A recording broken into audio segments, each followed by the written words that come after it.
So often, everyone out there, they hear us on the red carpet and they say, celebrities, we're using the time to talk about ourselves when we're on our soapbox and using a moment to talk about the systemic things that are going on in life. Time's up, times two.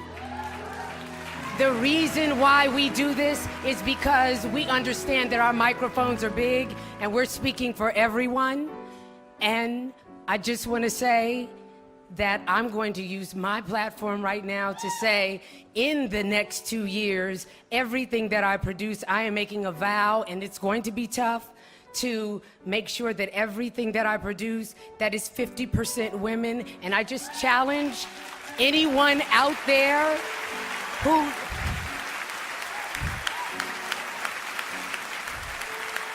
Anyone out there who is in a position of power, not just in our industry, in all industries, I challenge you to challenge yourselves and stand with us in solidarity and do the same. God bless you. Thank you. Hey, one goal, one thing, one move, and that shit don't change. To serve real niggas do real fucking things. Real niggas do. Hey, there's only one goal, one thing, one move, and that shit don't change. And to serve real niggas do real fucking things. Real niggas do real fucking things. But dog, that was the second battle. Like the first battle. Don't matter, dog. If you've ever beaten a nigga in anything, always expect things to be worse every subsequent time you fight. Cause like, damn, you lost that first time. Like, fuck, I can't wait. I'm plotting. If you lose again, especially have a perfect record, it's like we gonna come back and we gonna slaughter everybody. I mean, generally speaking. And then you come, yeah, dog. To the same nigga. I ain't gonna lie, it hurts to lose the same nigga. To the same nigga, dog. It hurts, dog. It hurts a lot. Dog. It's like I don't mind losing another nigga, dog, but the same nigga, dog. Son, in general, with a squad who I know not better than mine. Bro, and you know the squad ain't better. But nigga, caught me in this game. Bro, it's like the second time around, if with anything like that, is the worst shit ever. I remember when I was like 14, I was at a martial arts tournament, sparring, fighting this big, tall, white dude.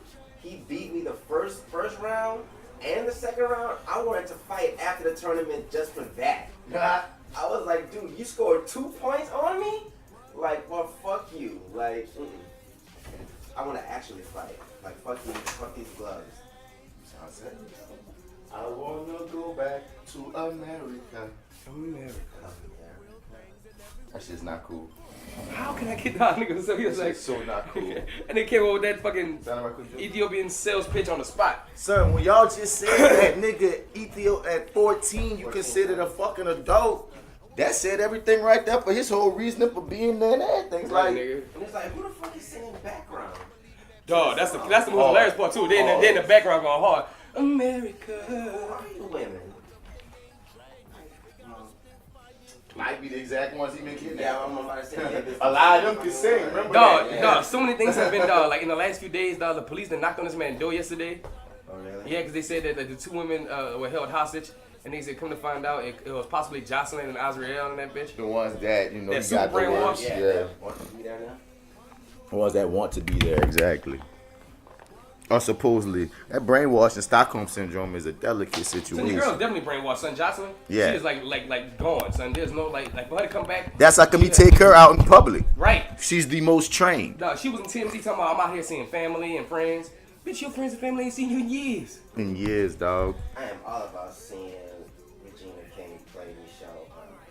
That seems perfect. Yeah, that seems so perfect. I am all out there. Only two people I can see doing it, dog. Regina King or Regina Hall. Well, thank you for canceling one of Bat's NerdOut moments. Stories. Sorry. It's not canceled. Motherfucking. Like, yeah, we was gonna talk about how, like, yeah, she said she's interested in playing. You want a woman that's 100% submissive to pay 100% of the bills. I understand that. I'm not gonna talk about that cunt shit, because even if you do pay 100% of the bills, that still doesn't. My thing is this, dog. You know what I'm saying? What you doing? You know, what do you do in text doesn't mean I gotta pay your bills to talk to you. Like, I mean, I understand. You know, you ain't got time for all that or whatever. But you know, you don't gotta throw your bills at me, my nigga. Like, you know, I got bills too. I might tell you to ask you to pay any of my bills, so I can do, you know, anything. I might ask you anything just to talk to you. I'm just saying, paying bills doesn't entitle anyone on either side of that equation to anything. It don't. I mean, the context of that text, that's not what they necessarily saying. I still think it's a goofy ass freaking meme though. But That's the first thing I said. I mean, because it's like I understand you women. Women are saying that they got a lot of niggas that waste their Don't time waste with my time, just yeah. sending them to just what you doing, but having nothing to say after that. Like what you doing? yeah. So now like now they have little snarky remarks thing with what I'm doing. Nigga, we gonna pay my bills. So I get what you're saying on the level of they got a lot of niggas that just don't have communication skills. But what I hate is when people take it at face value and be like, yeah, don't send what you doing text. I'm like, bro, I get what you doing text all the goddamn time. Nigga, like, so put the context on it being that, you know what I mean, that specifically that is y'all them niggas who be like hitting y'all up, they got dry combo, they just trying they trying to waste your time, they just trying to fuck, they not trying to take you serious. I understand where you coming from, but it's not about what you're doing. And the thing is, I don't want to post this out of reaction, but at the same time, I mean, throw light at a lot of things. You know what I'm saying? As far as conversation, women have wasted my time when it comes to, the ones I've dated, most of them have wasted my time when it comes to like conversation because it seemed like, for the most part, I was always the entertainment. They really didn't have too much to bring to the conversation. Not every woman I dated, but most women I dated, I was like, that's why it didn't work out because I'm like, you're not really bringing much to this conversation. I feel like I'm your entertainment and everything. I'm your fucking news, your sports center, I'm everything. And when I ask you for something, why you being defensive, Joe? Why you being defensive? Is that defensive? I thought I was just, venting and pleading my case. What's pleading my case? Exactly. Why you think there's a case to plead? You ain't the niggas they talk about. No, but some of these women need to be talking about. I'm saying, if you want to segue to that, yeah, because oftentimes it's like, now, this ain't to defend the shitty ass. Yeah, what you doing, niggas? It's like, yeah, it's not even necessarily defend don't act like shitty you ass. what you doing, women. No, what I'm saying is so oftentimes that we'll hear something like that, and now it's time. Well, now it's time to take you women to task because this text made you take niggas to task. I'm like, that text didn't take me to task. Nah, that didn't take me to task at all. I just want to make the playing field even of letting me know, like, dog, this is a universal thing. It's not just a nigga thing of wasting time. You know what I'm saying? It's like, women can waste time too. It's possible. And Oh no, you're absolutely right. It goes back to a lot of things where it's like, because sometimes motherfuckers ain't entitled to you all your time, son, on both regards, dog. And like, some women be like, men ain't shit just because a man wasn't interested in them. Don't make the nigga any shit that he just didn't want you. You know what I mean? Because like let's say you dating and then at some point you realize, I'm not interested in her like that. Mm-hmm. And then you keep it real, like, I'm not really interested in you. And then next thing you know, he broke my heart, so men ain't shit. No, men ain't shit because your heart got broken if the nigga kept it 100. It's dependent. Right. Hey, man, like, I ain't gonna lie, I heard one nigga though, this nigga had sex with a girl 2 times. It's like, we not compatible. I mean, I don't think there's anything wrong with that either. He told her. He didn't ghost her. And nigga hit the second time to make sure. Yeah, we ain't compatible.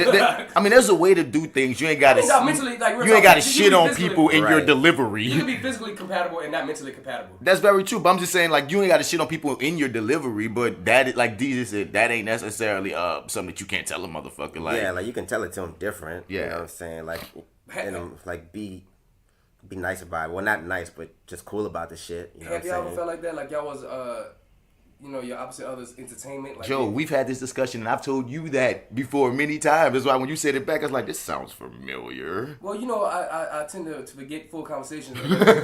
Yes, you do. You do tend to forget full entire conversations. I'm going to give my nigga props. He took that one. He's like, well, you know what, bro? I do be forgetting. All right, and then now I forget, I bring the bitches back like I never said it before. You right. Yeah. You right. I admit that because the one day you called me when it was like the 8th time I said it. So me and D both was looking like, wait. I had to really look in the mirror. Like, really? And I was like, gotta make a change.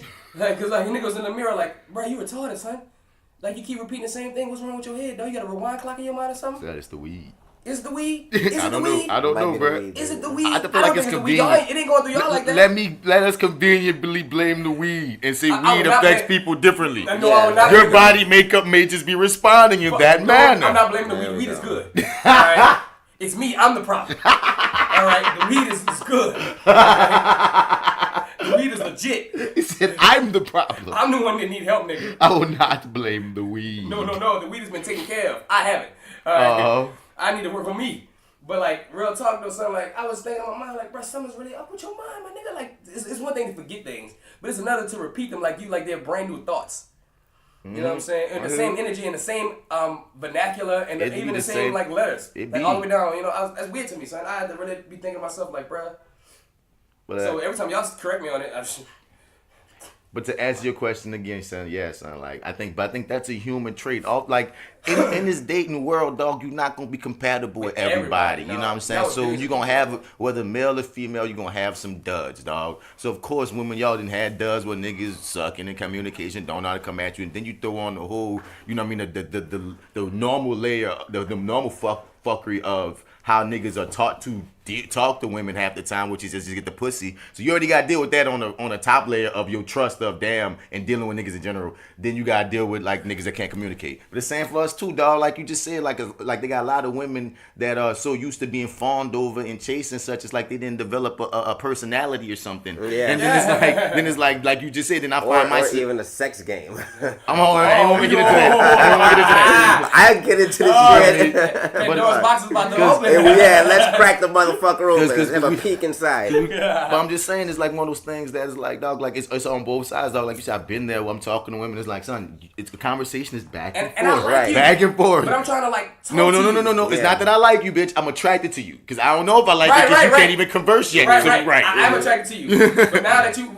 that we're talking, I don't know if I like you. Bro, dog, I have not had sex with women because the combo was so poo that I won't be around you like that's that. Real. That's real. Sex is be like, I don't want you to lead this thing any further, dog. And I'm not even saying sex always gonna mean emotions or relationship, as we already know. But if I just can't vibe with you to a degree to get to the point of having sex, I'm not about to play myself. I don't think conversation play my is time. a high expectation. I'm gonna say this. Right? I don't think conversation should be a high It's expectation. not a high expectation. But it is. It is. On both ends, males and females are both sucking at it. That's And crazy. you were saying earlier about women be like, oh, he broke my heart, and I got that a few times of like, oh, you ain't fucking with me. I thought we was just doing something. I thought we was together. And I was like, no, I was doing something, and you was chilling. When we was going out, I picked everything and everything. When it came to talking about what's going on in the world, I'm the one that brought it to you. And know what you said? That shit crazy.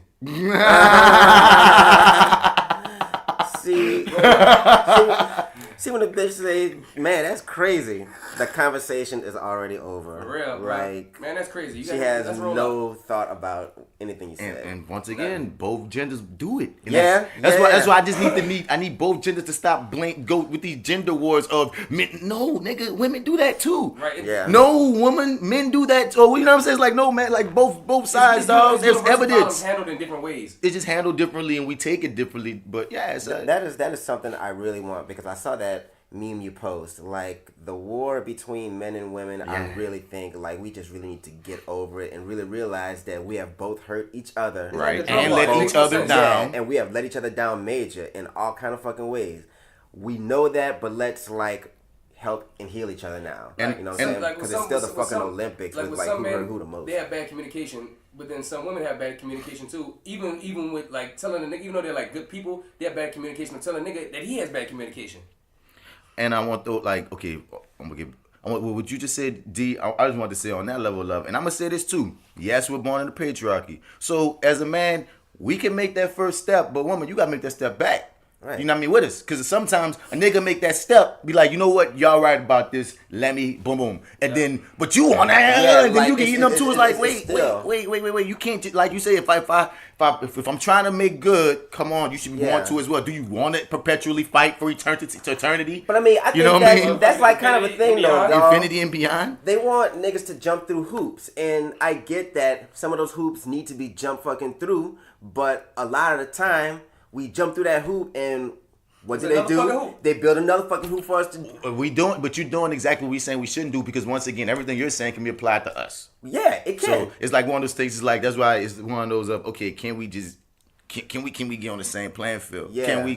We all just gotta go to fucking neutral. We both trash and we're both great. Yeah. You know what I mean? And I want to say what you, but Joe. Social media tells me that men are more trash than women. Depends on where you're going. Depends on what you're looking that at. just depends on perspective and timeline. Because it depends on who you're following. Yeah. Because if you find yourself following more women than men, you know what I mean, you might see more of that. But that's the thing. So I know some trash niggas that got fuck women every day. There's some version of a fuck woman post. One of these things I like, dog, dude, you know, I be want to ask him, do you like women? And like, here's what's funny about that, because you just spoke on some shit I just thought about. Like, it really, really, like, that's a major key through all this shit. It really depends on who you friends with and who you following on social media. Because with this whole thing with R.Kelly, honestly, I don't really see a lot of niggas on my timeline trying to Bash that nigga? defend him. Oh, yeah, You know what I'm saying? Defending or bashing. But it's like I will hear from other people like, man, I see like tons and tons of niggas on my timeline, and in my little bubble that I live in, it's like I don't see any of this shit. Like I see probably like 98% of men like, nah, fuck that nigga. You know what I'm saying? It's all about who you engage with on social media. It's like I would see less fuck shit when I stop engaging with less fuck niggas. True, but at the same time, going back to like Carmen's song on South Park, Safe Space. You know what I'm saying? We can't like make the whole world a safe space to where like niggas be like, oh, everything's good in my bubble, but in reality outside your bubble, the world's a lot of shit's happening. Yeah. You know what I mean? And like with social media, I think so many niggas like they didn't create such a safe bubble where they not only they don't have nobody that can challenge them, and some of the times they create a bubble to where there's a bunch of yes men in their bubble. It's called echo chamber mentality, when everybody is just hearing the same shit, agreeing with the same shit, and not even taking in new information. That's like when people ask me why I don't block people or why I don't defriend. I say, no, I need those other people. Some people I defriend because there's no need for you to be on my timeline at all. You bring nothing to nothing. You better attack me or something, because honestly, son, I don't block anybody, and some people get mad about it. Like, why you keep? I was like, son, I gotta know these other sides of things. I can't just believe, because that's very dangerous. What you said, it's very dangerous to just be thinking this is the general thought, and then it's not. Because the thing is, the internet is never the general thought. Because there's always, you're going to go to the street and you're going to have... I've heard more niggas on the street defend R.Kelly than anybody on my timeline. And that's the problem right there, because social media is a safe space, but niggas also create a bubble outside in their circle of a safe space. So where they only listen to niggas in their circle. And not knowing that outside is, like, you not knowing, your circle's full of niggas who thinking the same, who haven't progressed. There's no one in your circle's going to help you move up. Maybe. So, you know, maybe. I ain't going to say 100% on this, but you talking about the ones who caught in just groupthink. Right, that's what you're saying. The people that are caught in groupthink, who you talking about? That's all I'm making sure to say. You still talking, nigga? Oh.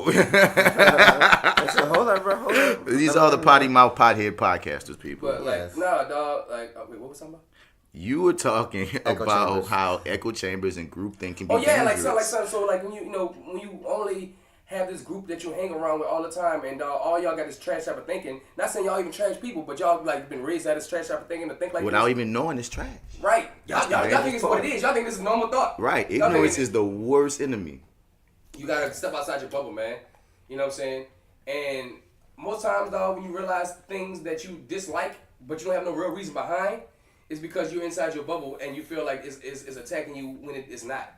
You know what I'm saying? Like trans women and trans... And honestly, dog, when it comes to trans women and trans men, let's just keep it G. Nigga don't really care too much a fuck about trans men. You know what I'm saying? We talked about that before here. You know what I'm saying? We talked about that. We definitely talked about it. They do not care about trans men. But when it comes to trans women, and that's what I'm saying, like when I'm talking about bubbles, it's like... Just like homophobes don't care about lesbians, dog. It's only about that whole deal of... They don't fuck with that gay people. The gay men. They don't fuck with gay men. Right. In any regard. Selective... Memory? I don't want to say outrage, but selective discrimination. Is it just selective bigotry? Yeah, there it is. Selective bigotry. Man, what the fuck? And I want to get back to what you were saying earlier, Joe, because it touched on some shit that I went through recently. I wrote about it on Facebook at my job. Should we do the intro before? Yeah, we might as well, man. Welcome to the Fly with Bats podcast. Shit. Welcome to the Fly with Bats podcast, episode 73, side A. Yeah. This is that actor guy, Martin Bats Bradford. You can find me on Facebook as Martin Bats Bradford, but on all your other social media platforms as Mr. Bats. Spell it Mr. Outer, you ain't gonna find me. And we in this thing, man. What, my brothers? Whoa, what's good? It's your boy DMac, man. Fuck with me on Instagram at FrenchBread.kid. And, so we can call a doctor? Yeah, I'll tell you when I get to my side. And make sure you follow my dope clothing line at Your Dig 504. That's YADIG 504, not 2 G's, because that shit looks goofy. And that shit do look goofy. You dig? Yeah, it's like it's 1 G. Thanks. But yeah, nigga, we here for side A. Posse Wine, it's your boy AlphaJo, fresh out of the gumbo, still deep in the rule. And if you're out in the streets and you're looking for me, you can find me on IG AlphaJo, no E, 504, bitch, Facebook, Joseph Alphaman Paz, side A 73. We in this bitch. Indeed. I wanted to see something quick. Oh yeah, wait, hold up. I know Lamar said something. I'm about to say. Okay. With Bats podcast. Yes. I mentioned them first because I want to fuck with AlphaJo. Oh, no. All right, y'all. Every week that AlphaJo gets it right, because that nigga boy. That laugh is so I just gotta fuck with him. obnoxious. Oh my lord. But that nigga does it 10 times in the car before he gets out. Before he gets out to record, that motherfucker's in the car 10 times. Like, Jesus, you looking for me? That motherfucker, he do it with no emotion or nothing whatsoever. Now he like, you wanna know why? Because he's exhausted from doing that shit. He does it in the car, goddammit. But everybody. I didn't really plan this. I just started fucking with him. I should have thought this through before I started talking. But anyway, it's every week that AlphaJo gets his catchphrase, his slogan, if you will, his famous song. Everybody gets ice cream. Everybody gets ice cream. Now, I mean, we gonna get one kitty cake, and everybody gonna take one bite and pass around. It's a one bite and pass sort of situation. I hope nobody got herpes. Wow. Wow. Just throw it out there, Joe. Well, Lamar, let me address it to you. That time where I forgot everything, my name included, I did go rehearse this outside of here. You know what I'm saying? And sometimes I do look in the mirror and I shadow box and I sing the song. But, fuck you. And you're 30, they were talking shit about us in a couple episodes ago. They thought I forgot about the shit. What they talking about? I forgot what it was specifically. Lamar head shaped like a light bulb. Alright? No, they need to change. They got to change the name of their podcast, though. To what, you're 30? They passed 30, huh? Son, they have not had a 30-minute show in like 2 years. So how They haven't had a show in under an hour in like 2 years. Mm. So it being called Your 30 is just in spirit. Wow. Niggas said we It's keep just this. in the spirit of the original plan. Niggas Right. said money bread sell cake, nigga. Well, I guess we didn't fall into the scroll talking about the Your 30 podcast with Marty Edwards and the Arrogant Observer.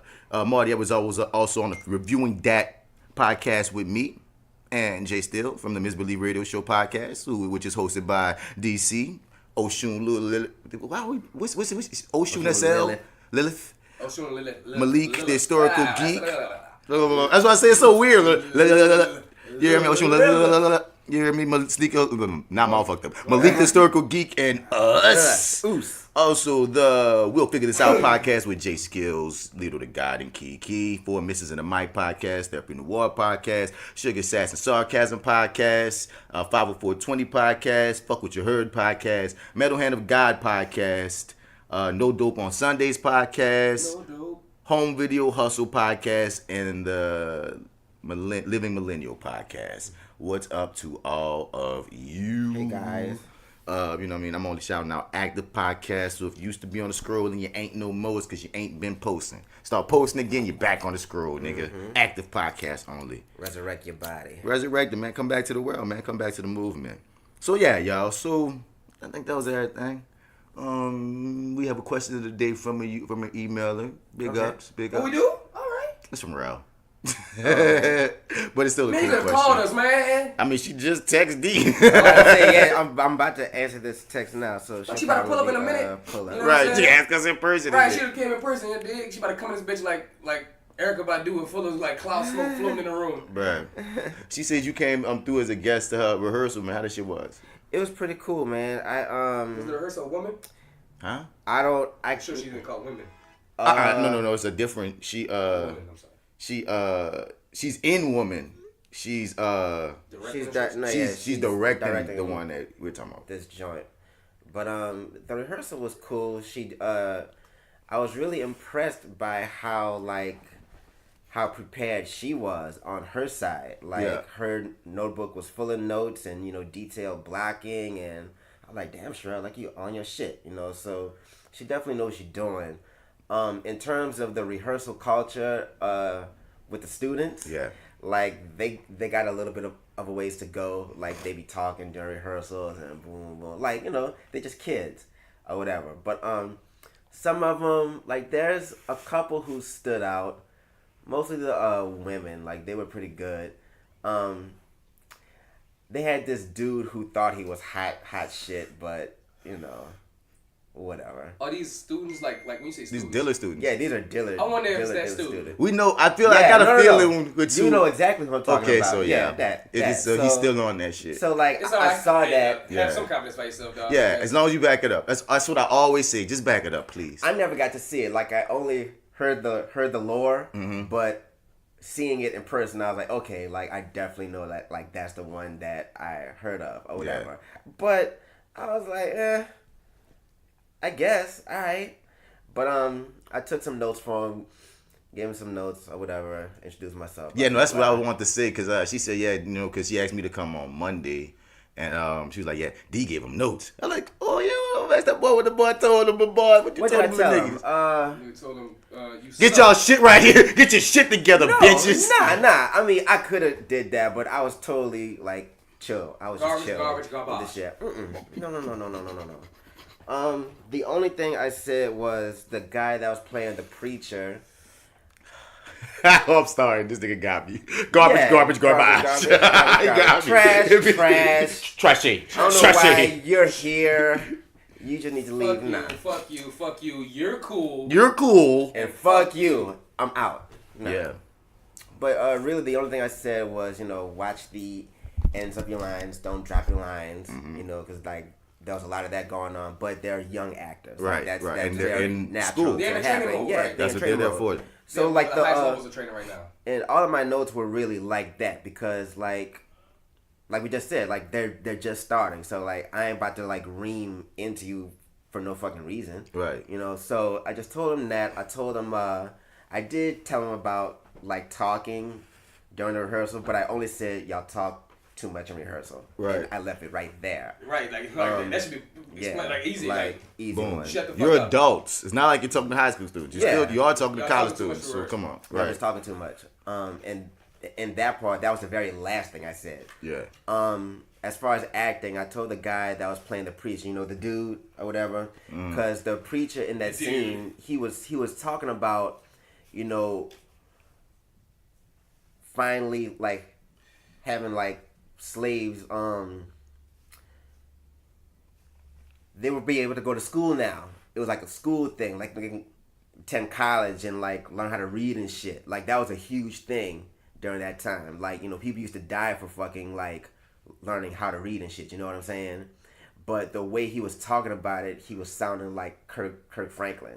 He was trying to be a preacher. Yeah, instead of getting he was the trying to message be a across. preacher. Yeah, so I just told him, stop trying to be a preacher and just talk about what's actually being talked about. Like, Right. Y'all can go to school now. Like that is intense. You're acting before you. Yeah, it's the story. Yeah. Tell a story, Yeah. nigga. Yeah. You hear me? So I just told him that, and then there was this other girl who was playing a older character. She was like a older woman, but the way she was doing her speech, she sounded like sister in the church, like in her 40s. Yeah. Or whatever. I was like, nah, man, this lady's like in her like probably 70s or 80s. Yeah. She would speak a little bit more slowly. Right. She's elderly. No taking on. Yeah, so reflect that in your speech. Yeah. And I left it at that. And that was pretty much the only thing I told him. Good shit. One thing I will say is, I mean, if she cast them, Rel cast the best people that she could get. Right. You feel me? So the people that's there already, they're not trash. They're moldable. Yeah. You feel me? So I can already see what you're saying. If I'm not there to ream, I'm there just to get here, get there. And plus, Rel is your director. She gonna get you everywhere else. That was the first thing I said. I was like, no matter what I tell any of y'all, the only thing y'all need to take to heart is what she says. Right. Like, that was the first thing I said. Right. You know what I'm saying? Like, I made sure. Right, no matter where this goes. You know what I'm saying? Yeah. You did. Just follow you. I'm here to give pointers. This is your director. And even your boy, man, even the cocky nigga, son.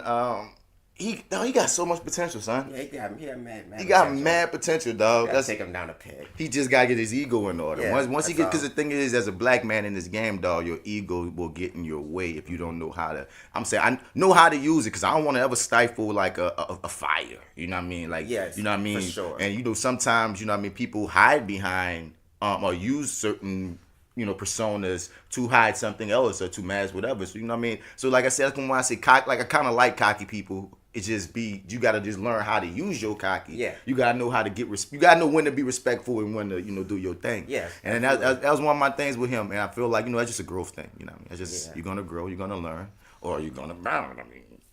But I think one thing I will say about the little dude is, and what I would say about a lot of them when I peeped them in their last couple of shows, the ones that give a fuck.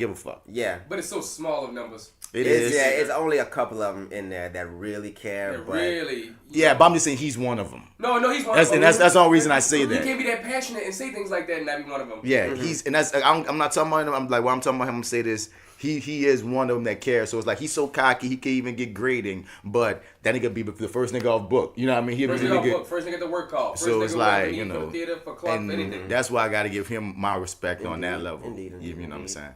But before we get into the all the sections and shit, I just wanted to talk about what you're talking about, communication, Joe. And like I went to this freaking anti-oppression workshop. Yeah, I saw you posted about that. I was like, what a weird title. Oh my god, they got buku of them, bro. And my job had them, and it wasn't like necessarily mandatory to go, but it sounded interesting. And I've heard of that type of stuff before. What they do, because they do like days of this shit. They got like you could do like week training of like, you know what I mean, just breaking down. They got anti-oppression. They got like racism. They got privileged ones. They got ones where they really get into the work of breaking down your thought processes on it, breaking down the roots, really trying to get white people to see, trying to get black people to see the game. Like, it's interesting how to see how we all can, as a culture, respect each other, love each other, but still have those hard conversations so y'all could be good. You feel me? So, like, we was there from like 9 to 3, and like the first thing that hit me when you talk about communication is that before we even get into any of that deep shit about blacks and whites and blah blah blah blah, they just talk about just the different guidelines for communication. And looking at some of those guidelines, I'm like, bro, like this simple shit right here by itself, if this was just even the way the world was of how we communicate with each other, a lot of bullshit wouldn't be flying. You know what I'm saying? It's simple as like, you know, I'm trying to see if I got the paper around me. You feel me? I put them in that stack. Cause I saw them and I wanted to read them, but I was like, well, I'm gonna just wait. Let me see what's over here. There you go. Because it's so simple. Like, and the thing is, it's a packet of all kinds of shit. Yeah, it's like a whole all stack of kinds of papers. shit about culture, about being excluded in an excluded group, knowing you're in an excluded group, knowing Racial you sensitivity and dude, shit. it's about misogyny, it's about homophobia, it's about all that shit, dog. Like anti-oppression deprogramming. Nigga, we talking about everything that's been oppressed. Nigga, Like, and you see where you've been wrong. You see when you're doing wrong. You see why you're doing wrong. Because the thing is, some of it talks about how we often see on the podcast of, dog, just because you're wrong don't mean you evil. You know what I mean? And they don't say that it was one of the things, but that's one of like the. So they put in words what you felt. Bro, yeah, just that one. But I'm just saying they got different things. It's a subtext.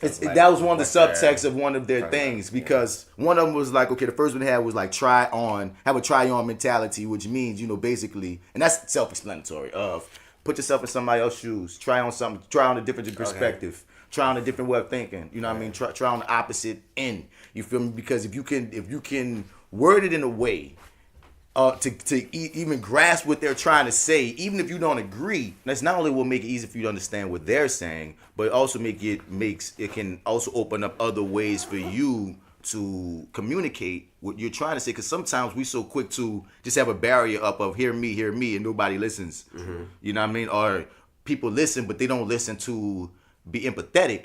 They listen to just, I'm gonna retort this. I'm gonna knock this down, when what that person may have been saying might be like what should be ending the entire debacle. And a lot of times we should be communicating to like come together, not communicate, not debate, like debating or, you know what I mean, conversing to try to find a common goal versus debating to win. You know what I mean? Yes. And what they were saying, it's okay to disagree. That was another one where it's like, dog, it's fine to disagree. Disagreement's not the problem. You know what I mean? It's how you handle the disagreements. Right. It's not okay to blame, shame, or attack self or others. So, like, don't be shitting on you, but don't be shitting on the other person as well while you're trying to get whatever you're trying to get across, because you ain't gonna never get no message across, because y'all gonna be banging on each other. Practice self-focus, which basically they were saying, when you make statements like, man, nobody like Popeyes. No, nigga, you don't like Popeyes. Say, I don't like Popeyes. You know what I mean? Try to stay away from generalized statements. Like, you know what I mean? Be like, or from my experience, you know what I mean? Take the onus on you, because like, I think we've even said this on the podcast before. Nobody can debate it when you say this was my experience. Yeah. It was your fucking experience. I say that shit all the time. But when you be like, this how it is, then it's like, well, you can't say how this how it is, because they got this, and that can, you know, whoop-de-woo. So when you practice self-focus and always and it also makes you responsible for everything you say.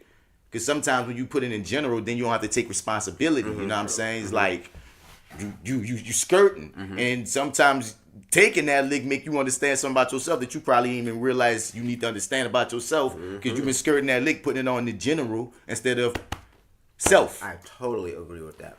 Practice both and thinking. Like how we often say this shit. Two things can be right. Two things can be right. You know what I mean? Like what you're saying and what I'm saying can both live in the same space. Even if we don't agree, sometimes things can still live in the same space and still be right or still be factual. You know what I'm saying? And they were talking about is this the one we're talking about? Basically try to stay away from but instead use and, or you know what I mean? Because there's a difference between a nigga saying, you know what I mean, Joe, you did a good job, but man, you need to clean them dishes versus, man, Joe, you did a good job. And I noticed, man, you didn't clean the dishes, man. Can you handle that right quick? It's a different vibe you get from from the and versus the but. And I guess because one seems more like, you know, can you do that for me rather than you fucked up and forgot. And it's those simple, sometimes it's simple words. Yeah. One simple, but there's other words like that. But that was just one example of this. Sometimes it's a simple word that you use and you don't even realize it hit a motherfucker a different way because you just, you know, and that was another one they had. Be aware of intent and impact. Your intent might not have been to hurt somebody, but just because you intended don't mean the impact didn't land and hurt that motherfucker, and their hurt is valuable. You know what I mean? Their hurt it matters. You can't just be like, just because I ain't mean to do that. It don't matter if you meant it. If you hurt a motherfucker, you gotta take your lick. If they said that they're hurt, you can't tell them they're not offended. Right. If they tell you I'm offended or I'm hurt. I'm so glad as us niggas, we've grown to these levels before we even had to get this on paper. Because, like, you know what I'm saying, there's a lot of niggas who need this black and white. I mean, but a lot of this, you know what I'm saying, I'm thinking this shit should like, be just taught. You know, like in school. Yeah. A lot of niggas need it in black and white. But thank God we was able to come through it through just growing together and learning. But but we've had a lot of fights we didn't even have to have. We didn't have to have at the time. We've learned how to communicate the hard way. When imagine if you was being instilled in these type of as a kid, in like pre-K, you know, coming up. The real hard issues that nigga get, you know, angry about could be much more real. Son, because there's so much. Like this is just one page of a fucking thick ass packet, and this is just about the communication. Because it's like they gotta prep you on. Look, this is how we gonna be communicating in this motherfucker. Because we're going to be talking about some hard shit. We got black people, we got white people, we got Asian people. We're going to be talking about some hard shit. So let's keep these guidelines in mind as we delve into this work. You hear me? And another one was notice both process and content. And that's basically saying, you know what I mean? It was basically saying don't try to skirt the process. A lot of times we results oriented. When really the process is where you get the experience. And if you try to skirt the process and get to the bottom line or get to the or even with somebody talking, is one that I gotta learn a lot that's of. One of those get to the point kind of things. Like, it's like don't always try to just get to the point, because through the process you can learn things that you didn't even realize you would learn just having the experience of whatever it is or whatever someone might be saying. One of my partners, I be telling that to them all the time. You know, I be like, you know, say son, just let them speak for a little bit. And be like, but they waste my time. I was like, you know, some things, yeah. You don't know everything, but though. You know, some people just, like, you know, if you're going to judge by the first few seconds, then, you know, poor judgment. Right. And I've been guilty of that a lot. And they talk about content, too. Pay attention to what the motherfucker's saying, for real. Yeah. The actual content. Like, not what you think they saying. Pay attention, because, and I get mad. I just a pet peeve of mine, because, this happened in the thing. I hate when I ask a question and motherfuckers giving me the answer that they think I want when they think they're answering, but it's like, no, that's not what I'm asking. Example. All right, we up in that. I'm gonna give the exact example that happened in there. That in the meeting. They had the thing on. They had this list of just excluded, included groups. And Catholics was on included and excluded groups as its own thing. And you know, I mean, this has tripped me out before when I've heard it, as if, to me, Catholics, y'all Christian, all that's Christianity to me. Y'all all believe in Jesus. You know what I mean? I know y'all, and I'm like, that's weird to me that Catholics, like, because you know, in New Orleans we so Catholic based that we Catholics are yeah. But generally speaking, like Catholics, some people look at Catholicism like it's a cult. Some like they don't get all the regalia everywhere else, and that trips me out being from here. So they don't get, like how we know Catholics to be here, they don't get that same respect everywhere in the world. in the country. Oh, in the country? Most of the Oh, country, oh, more of the country world, is they- Protestant than anything else. Yeah, in this country's a Christian country. It's Christian, but you would think I thought it was Catholicism Catholic. is Christian, the way, though. and that's what I'm saying. Catholicism, yeah, but Catholicism and Christianity is like. I Dude, don't know. They're there's Christianity. no There separation is a of difference, that. there No, is, there is yeah. not. There is factually not a difference. Factually, And this is where this discussion went. This is where this discussion went. What's going on between you two? This is where discussion went. But the thing I was asking, because people started breaking down to me that there are different denominations of Christian. I'm like, I'm not asking you about the denominations. I know that. Right. The thing that's confusing me is how come Catholicism in some spots are not counted as just another denomination of Christianity. And then it was like, well, there's the difference between Catholicism. I was like, dude, there's a difference between every denomination. Right. And you know what I mean? Because they read the same motherfucking the book, Bible. they believe in worship Jesus. the same God, the same Trinity. but see, in Catholicism, They follow the out of 10 everybody- commandments. Out of everybody else in Catholicism, they have other people that they pray to and believe in other religions they don't. I mean, other denominations. Like in Catholicism, they pray to St. Peter Claver and the same this and same that. But they don't any other denomination. But they do not hold the saints to the same level as they do Jesus Christ. And on top but of, if you could pray to him but and no, grant you things, you know but what I'm on saying? top of that's all, not, like, that's not even like allowed in the other denominations because they call that. Like, But that's why there are other denominations. and those denominations. But what I'm saying is, those denominations also have things that other denominations don't do. Right. So that's why that point don't hold weight. But none of them believe in it. Of those like saints like that, like the Catholic. But that's just their thing. But what I'm saying and is, the Pope and all that too as well. All the tradition of the Pope and nuns. That's not in other denominations. That's the only one for that. So but it's still in the name of God. And Catholicism is older than a lot of those. And the biggest center for those people is the Vatican City. Yep. And that's the main Catholic of the fucking world. Yep. And that's where the most Christians in people go. general all go. You know what I'm saying? So it's just kind of hypocritical to me to try to exclude Catholicism, and that's not everywhere. In some spaces, as if it's not in the meld of Christianity. I think that is a minority. I think those are just misinformed people about what it means to be Catholic. The thing is this: it's not a minority, Devin. Because when I'm telling you at this meeting or in this spot that does these things on the fucking whole country, you know what I mean? They're even having debates about how like this goes. You know what I mean? It's a thing. It's a thing. You know what I mean? I understand. So but it's enough people that believe this for it to be a thing. And that's fine if a bunch of people believe it. It doesn't make it fucking true, dog. But that's the thing I'm saying. I understand all of that. D. My fight was what you're saying. You're fighting me with the same thing I'm saying to them. No, you know what I'm saying? And saying. it was fucking me up because I'm saying this, right? And they all think they kept answering me is how there are different denominations and different denominations have different things. And because Catholics have this, I'm like, but bruh, what you're telling me is, but Baptist does something that Lutheran don't do. And Lutheran do something that Protestant don't do. They all have schisms. Does that make Baptists not Christians? Like D, what are you saying? It wasn't making no sense to me. But my pet peeve was becoming, stop answering what I'm not even asking. Yeah. You all are so quick. You all are so fast to try to educate me. But I'm not uneducated on this topic. Yeah. I'm just tripped out that I'm reading this thing as if Catholics are some different group outside of Christianity when they're Christianity. They fuck with Jesus. They have these same book. Yeah, they do different things, but once again, all of them do different shit. The Mormons do different shit. I don't fucking know. All I'm saying is, at the end of the day, dog, if there's those you love Jesus and you use that Bible, to me, you're all Christianity, and y'all should fight with your schisms inside of that. But it's still, you're fighting with it, because then they started breaking down just how, and within this, and then giving all these other examples of denominations, and I'm like, son, dog. That's not what that is not what I'm asking you. Nigga, no, there are different forms of Christianity, obviously. And there are hundreds of different even if we take it outside of Christianity, I know that there's different sections that can be within something. All right, so what's Catholicism? You know what I'm saying? Wait, isn't Catholicism... You just jump in and we ain't even on that no more. I've been listening to y'all from the outside.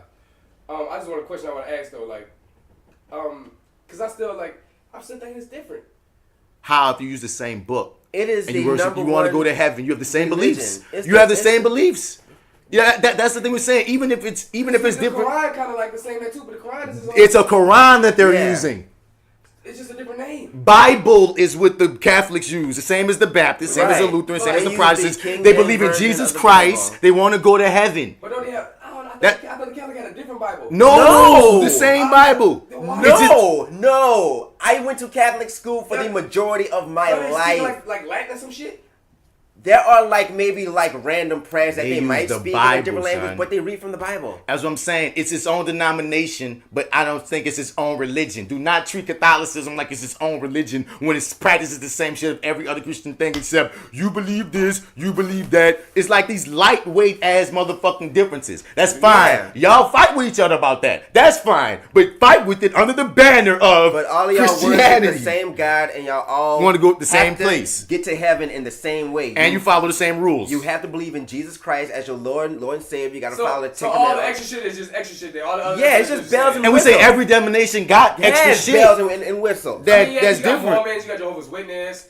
That's what a nigga been saying for the That's past what we 20 saying. minutes. But something about like the believing of and the Pope like being the leader and the nuns. That's Even though just it's different things. That's just no. different story. That's just something that you just probably don't really like.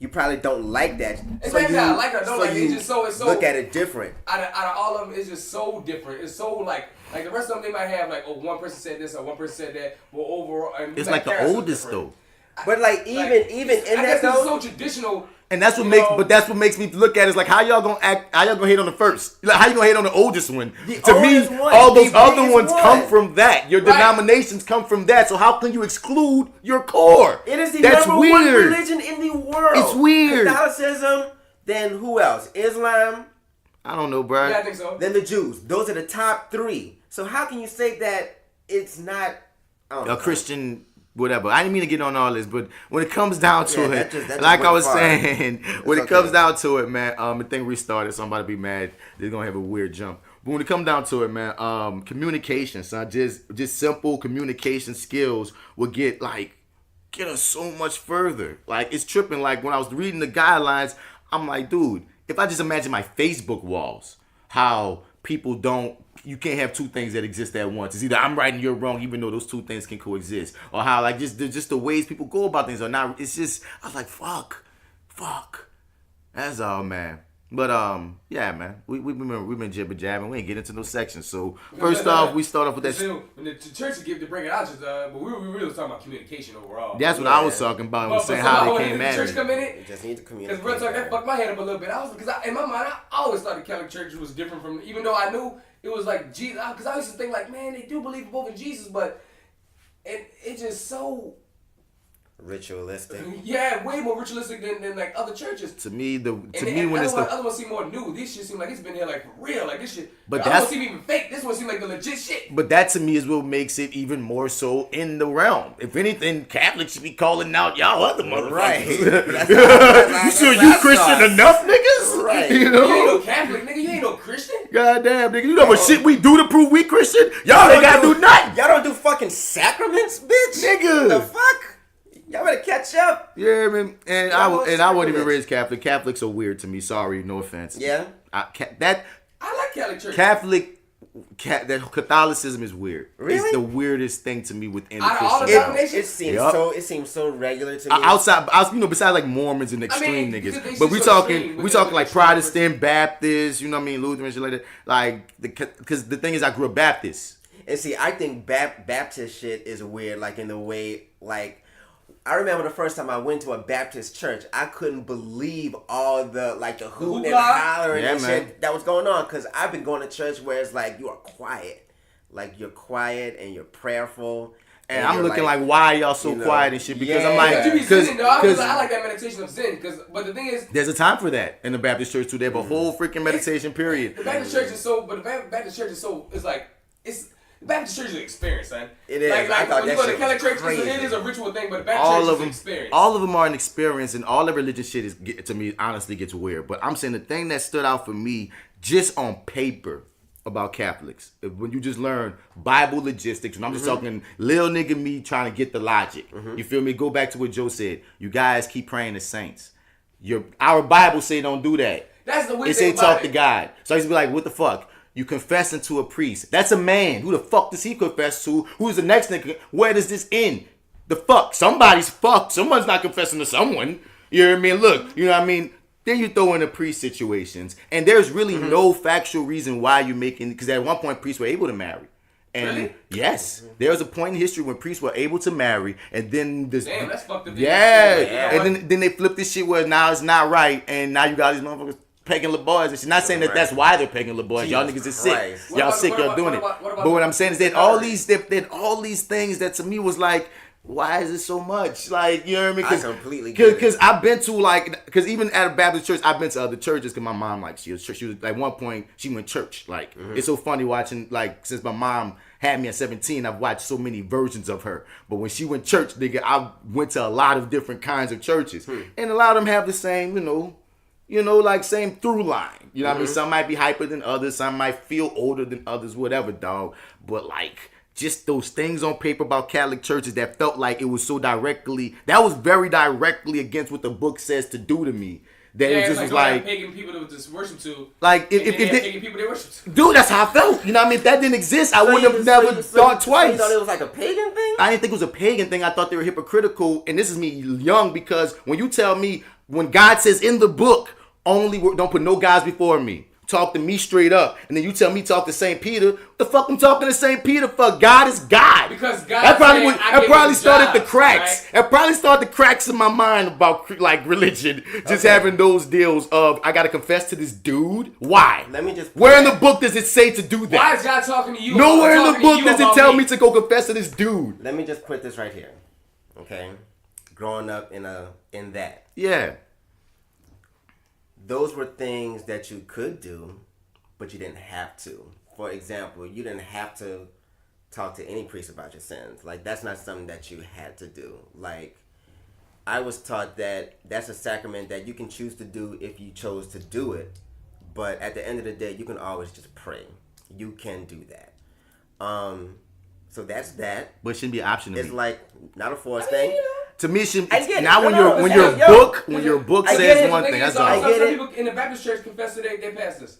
That's confessing to my pastors and making it this ritualistic thing where the priests and like. I think it's kind of similar. And if it's you're some. confessing to a pastor. But the pastors don't have this freaking box. It's like one of those He's things. in his office. If you choose to do that on that level, the pastor don't. It's not part of our culture to be like, hey, yo, go tell your pastor your business. You can. Like, the culture of Catholicism in many parts of the world is. This part of what you do, little Jimmy. You go tell that shit to the thing. Because I understand it's gonna be different in different regions, but I'm saying, dog, if the book say holler at me, it's just weird to me when you got niggas putting that out there to holler at other niggas. I understand that. And then the thing about the saints thing, like, you don't have to do that either. Like, being Catholic, like, they got rituals and things like that, like, asking like a patron saint for this, that, or the third, or, go and talk to a priest about your sins. But it's just not, like, if you don't do those things, like, they don't say you're going to go to hell for it. And if you don't do them, that you're not, like, a real Catholic. It's just shit that's just a part of being Catholic. You know what I'm saying? So I just have to put that out there because I grew up in there. You know what I'm saying? I feel like I'm just saying it's always been weird. As an outsider, it's always been weird. It's always been weird, man. And they're all weird. But as far as I get older, I like going to Catholic church more than anything because you said that before, right? Just let you know. Yeah, I know. Okay. Because it's just more peaceful. It's more peaceful, dog. I mean, after a while, dog, being growing up in the Baptist church so long, if you ain't got the right church you go to. You said you didn't grow up in no church. I didn't, but like for like a long time, like from like what 7th grade to maybe my senior year in high school. From my 7th grade to my senior year in high school. I always thought Baptist church was fucking insane. Like, I remember the first time I went, I had to be like maybe 8 years old. I was with my cousins. And I just remember sitting there like, why is everybody jumping around like this? Like, it just felt so different. It was completely different from what I was used to. And I always remember that shit. I was like, I don't know if I want to do it. Then it took so long. That was the other thing. I was like, why are we in here just forever? Like, I felt like I was in that church forever. Like, in my church, dog, being Catholic, 60 minutes. You end up at your hour and you're out of there. You know what I'm saying? And all that shit, that worked against it for me, son. Because it was like one of those things of, and first I'm going to say this too, not all Baptist churches allowed. They got some that are conservative, like, that are very fucking conservative. You know what I'm saying? But, what I'm about to say, it just seems too business, like, Oh, Like- whenever like- someone would say, like "Man, we very just be dry. we just in church for like 45 minutes." I'm like, "What are you learning?" You know what I mean? What are you getting? Like, because that's the thing. This is when I'm still under the veil of believing this shit. Mm-hmm. So when I'm in the veil and I'm believing this shit, and I'm like, "What you mean?" Like, so like y'all don't have this, y'all don't have that, and lots of we don't do that. We just go sit there, we let them talk to us, and then we leave. I'm like, that to me felt like Catholic. Like the more I think about it, Catholic Church might have been one of the beginnings of me being like, some of this shit feel like bullshit, because I think I looked at Catholic Church like it was bullshit. You feel me? And then Because it was so like streamlined. because it was streamlined, because I felt like y'all were being controlled. Because the thing is, something about the what's up, son? You about to come through for something? Yeah. Yeah. But like something about because white Baptist is different. But something about the community of the Black Baptist Church I just love, because it felt like the soul of what they stripped from us in Africa. You know what I mean? You got these people feeling the music. You got these people into it. You got these people rocking with it. And we here. You hear me? That cut and dry, that business, that, oh, okay, boom, boom, boom, boom, and go holler at this nigga. It just always felt weird. Like, it always felt like this seems like business, and it's not supposed to be business. It should feel like community or fellowship, and it never felt like community and fellowship. It felt like we're here because we gotta be here every Sunday. Nigga, talk to me. Okay, cool. Because in the Baptist church, you read the book. You in Sunday school. You discussing the book. You discussing these things. I used to drive Sunday school teachers nuts, nigga, because I was always what about? But I was with it, and it was just like they had Sunday school also. I went to it for like a very short time, and like when you go to Sunday school when you're a Catholic, like it's really just like regular school. Like you're in a classroom. But it's like y'all actually talk like about like scriptures and stuff. Good job. Or whatever. And like they got like fun things for you to do, little skating parties and things like that. And did y'all have VBS? What's VBS? Vacation Bible School. It's like it happened in the summer. Yeah, It's like this fun ass thing, but you still I think go they Bible called it school. something else, but yeah, it was basically that. And we was like there was some fun shit. That's why y'all freaky niggas got down there. Honestly, freaky shit happened almost. Like tricks be good. I was very lucky. Like nothing really freaky happened that same day. Not like he don't mean like being diddled. He means like you getting popping with other chicks and shit. Yeah, like it's get freaky at the vocation. I'm saying not just VBS, nigga. We have church retreats where we'll go out. Anytime like church real retreat where the kids can get along. Bro, that's what I'm saying. Like that's what I'm trying to say. You talk about anytime the boys and the girls got to kick it outside of just not being nigga. All these things You that did? you're talking about, Catholic school really isn't that much different, dog. Oh no, I'm not saying that was different from Catholic school. I'm just telling this nigga that. that freaky shit just gonna happen with humans. Any kind of camp, band camp, church camp. I've been to them all. I was at band camp. Yep. I never went to a band camp. Oh, yeah. I never went to band camp. Back to what I was saying before I got cut off for a second. It's no. Like, so I was in the church from 7th grade to 12th grade because I was with Deuce a lot. And they like, basically after a while hanging with Deuce, they was like, listen, bro, if you hang out on Sunday, you got to come to church with us on Sunday. And I was like, okay. And so I would go to church with them, and it was a great experience. But like I was so out of church before I started going that I had it growing up in the church experience. It was always like me coming here for a good show, a good communal show. It wasn't like how people would come to church and be like, oh yeah, it's church. To me, it's like, man, I'm trying to sit in the back. I don't want to talk to nobody. It's just I don't know. I just didn't grow up in it. I just want to experience it later for a long period of time. So I know what it is, but it's not my tea. It's not my. I don't know how to say it. I can't even say that you know what it is, but you've had your experiences. To 12th grade, that's like 8 years. But you said you ain't communicate with nobody, you ain't deal with nobody, you didn't get into the things that we're doing. I didn't want to. Feel me? My people's mother made me talk to everybody because her father was the pastor. So like I had to talk. I was in the choir. I was the only male in the choir. But the thing is, I didn't want to because like it wasn't an experience that I was like, oh, so I want to join the choir. It was like, man, everybody's singing these songs happy. I'm just chilling. Yeah, no, I'm saying you had your experience with it, but I'm saying it's still like exactly what you're saying at the same time of when you grow up in it, it's gonna be way different of a thing than you going whenever you going with your partner to church every now and then versus nigga like I grew up with these people from when I was like born up until so there's a different community, there's a different fellowship. There's like I was in every church program. Like we had programs every month. You know what I mean? I'm doing all these things growing up, so it's like it's a different experience. Like when D say about he grew up in Catholic, it's like all right. you grew up in it, so it's a different thing. You know what I mean? So it's like we all have these very different experiences when it comes to religion. We're supposed to be in the starter section. This is some etouffee ass shit. This is the like third time we had a freaking etouffee ass starter section. But let's get into this. For the people that might be the first time you ever listen to the Fly with Bats podcast, though, side A is supposed to be the lighter side. Right, guys. Sorry, you know guys. what I'm saying? We're supposed to. This is, we talk about movies and music and make fun of motherfuckers and comic books and sports and we say go to side B to get into religion and social fucking structures and shit. Well, nigga, you gave the example. That was such a good example. I'm sorry, dog. I just wanted to talk about communication, and I want to say, dog, like the name of the organization was Visions Inc. Even if the job doesn't offer it again, I want to do more of those because it was just an enlightening experience. One thing that tripped me out, I'm gonna just leave before I leave this conversation that fucked me up. That was a big takeaway about experience like that is the last guideline on this thing was confidentiality. And confidentiality was basically saying everything that we say in this room. Like when you talk about a safe space, no, we really make it a safe space. Do not be afraid to say anything that you gotta fucking say about your experience as a black person, as a white person, or what have you. And that brought forth like, you know what I mean? Yeah. But this one white chick said some shit. She was one of the facilitators. You know what I'm saying? And she said, because there's this question that you have to answer, which is like, man, like, on one point, one of the sheets is check off how you're excluded group, and you know what I mean.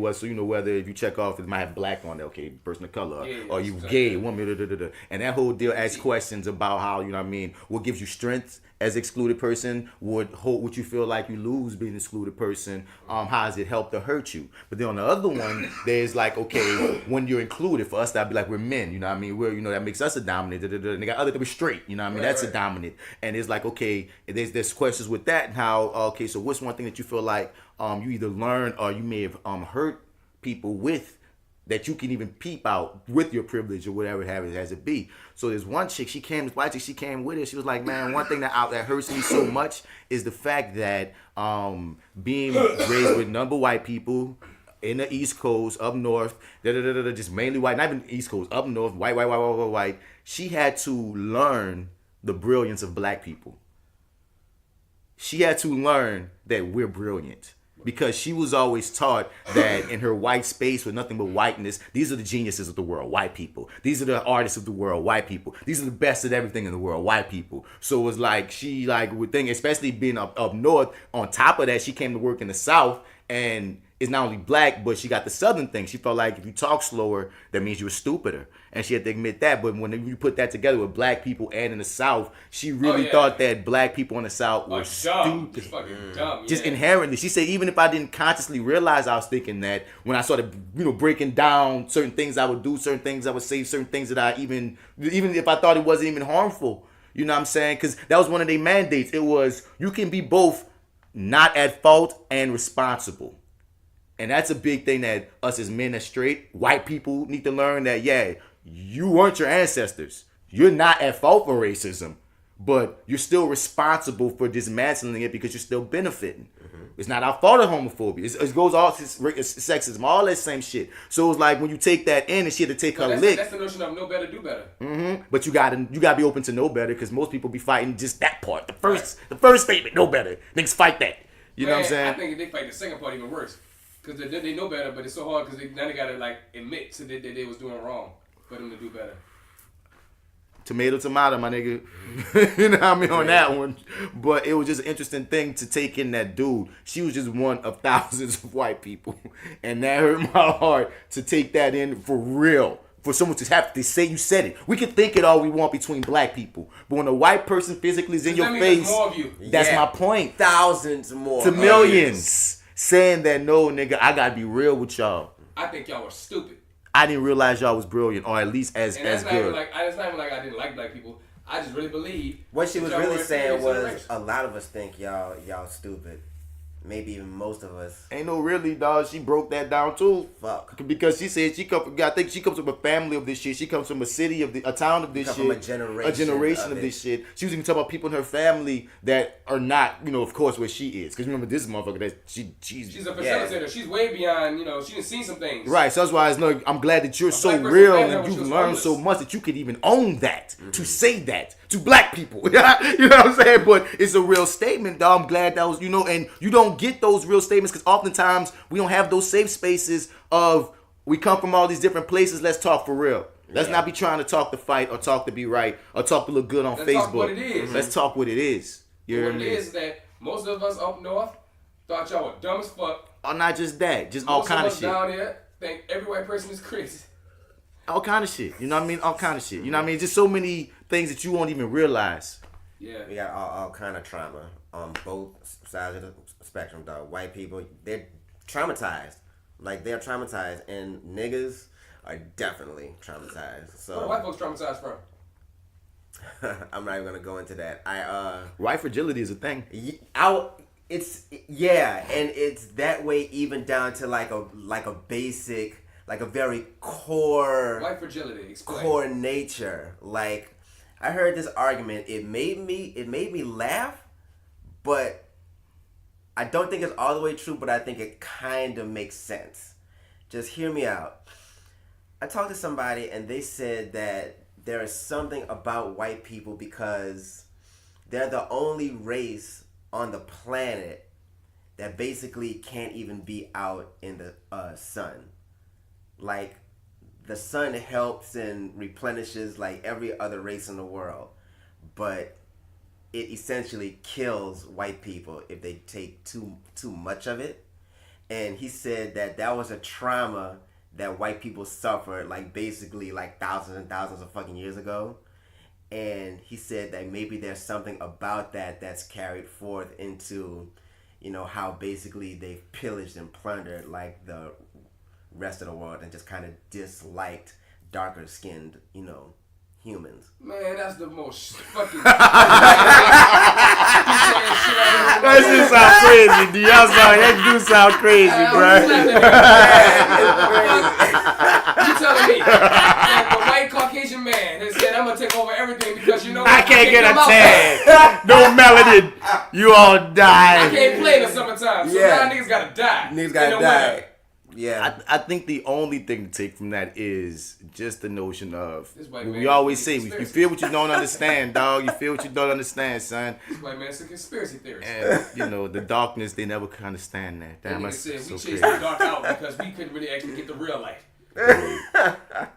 Man, what the fuck is wrong with this man? There's this Jewish chick in the class. You probably still believes that thousands of years ago. Nigga, what kind of folk tale is this? No, I mean, they got all kind of things that we get taught. Thousands of years ago, white man was so white, he couldn't even leave his cave.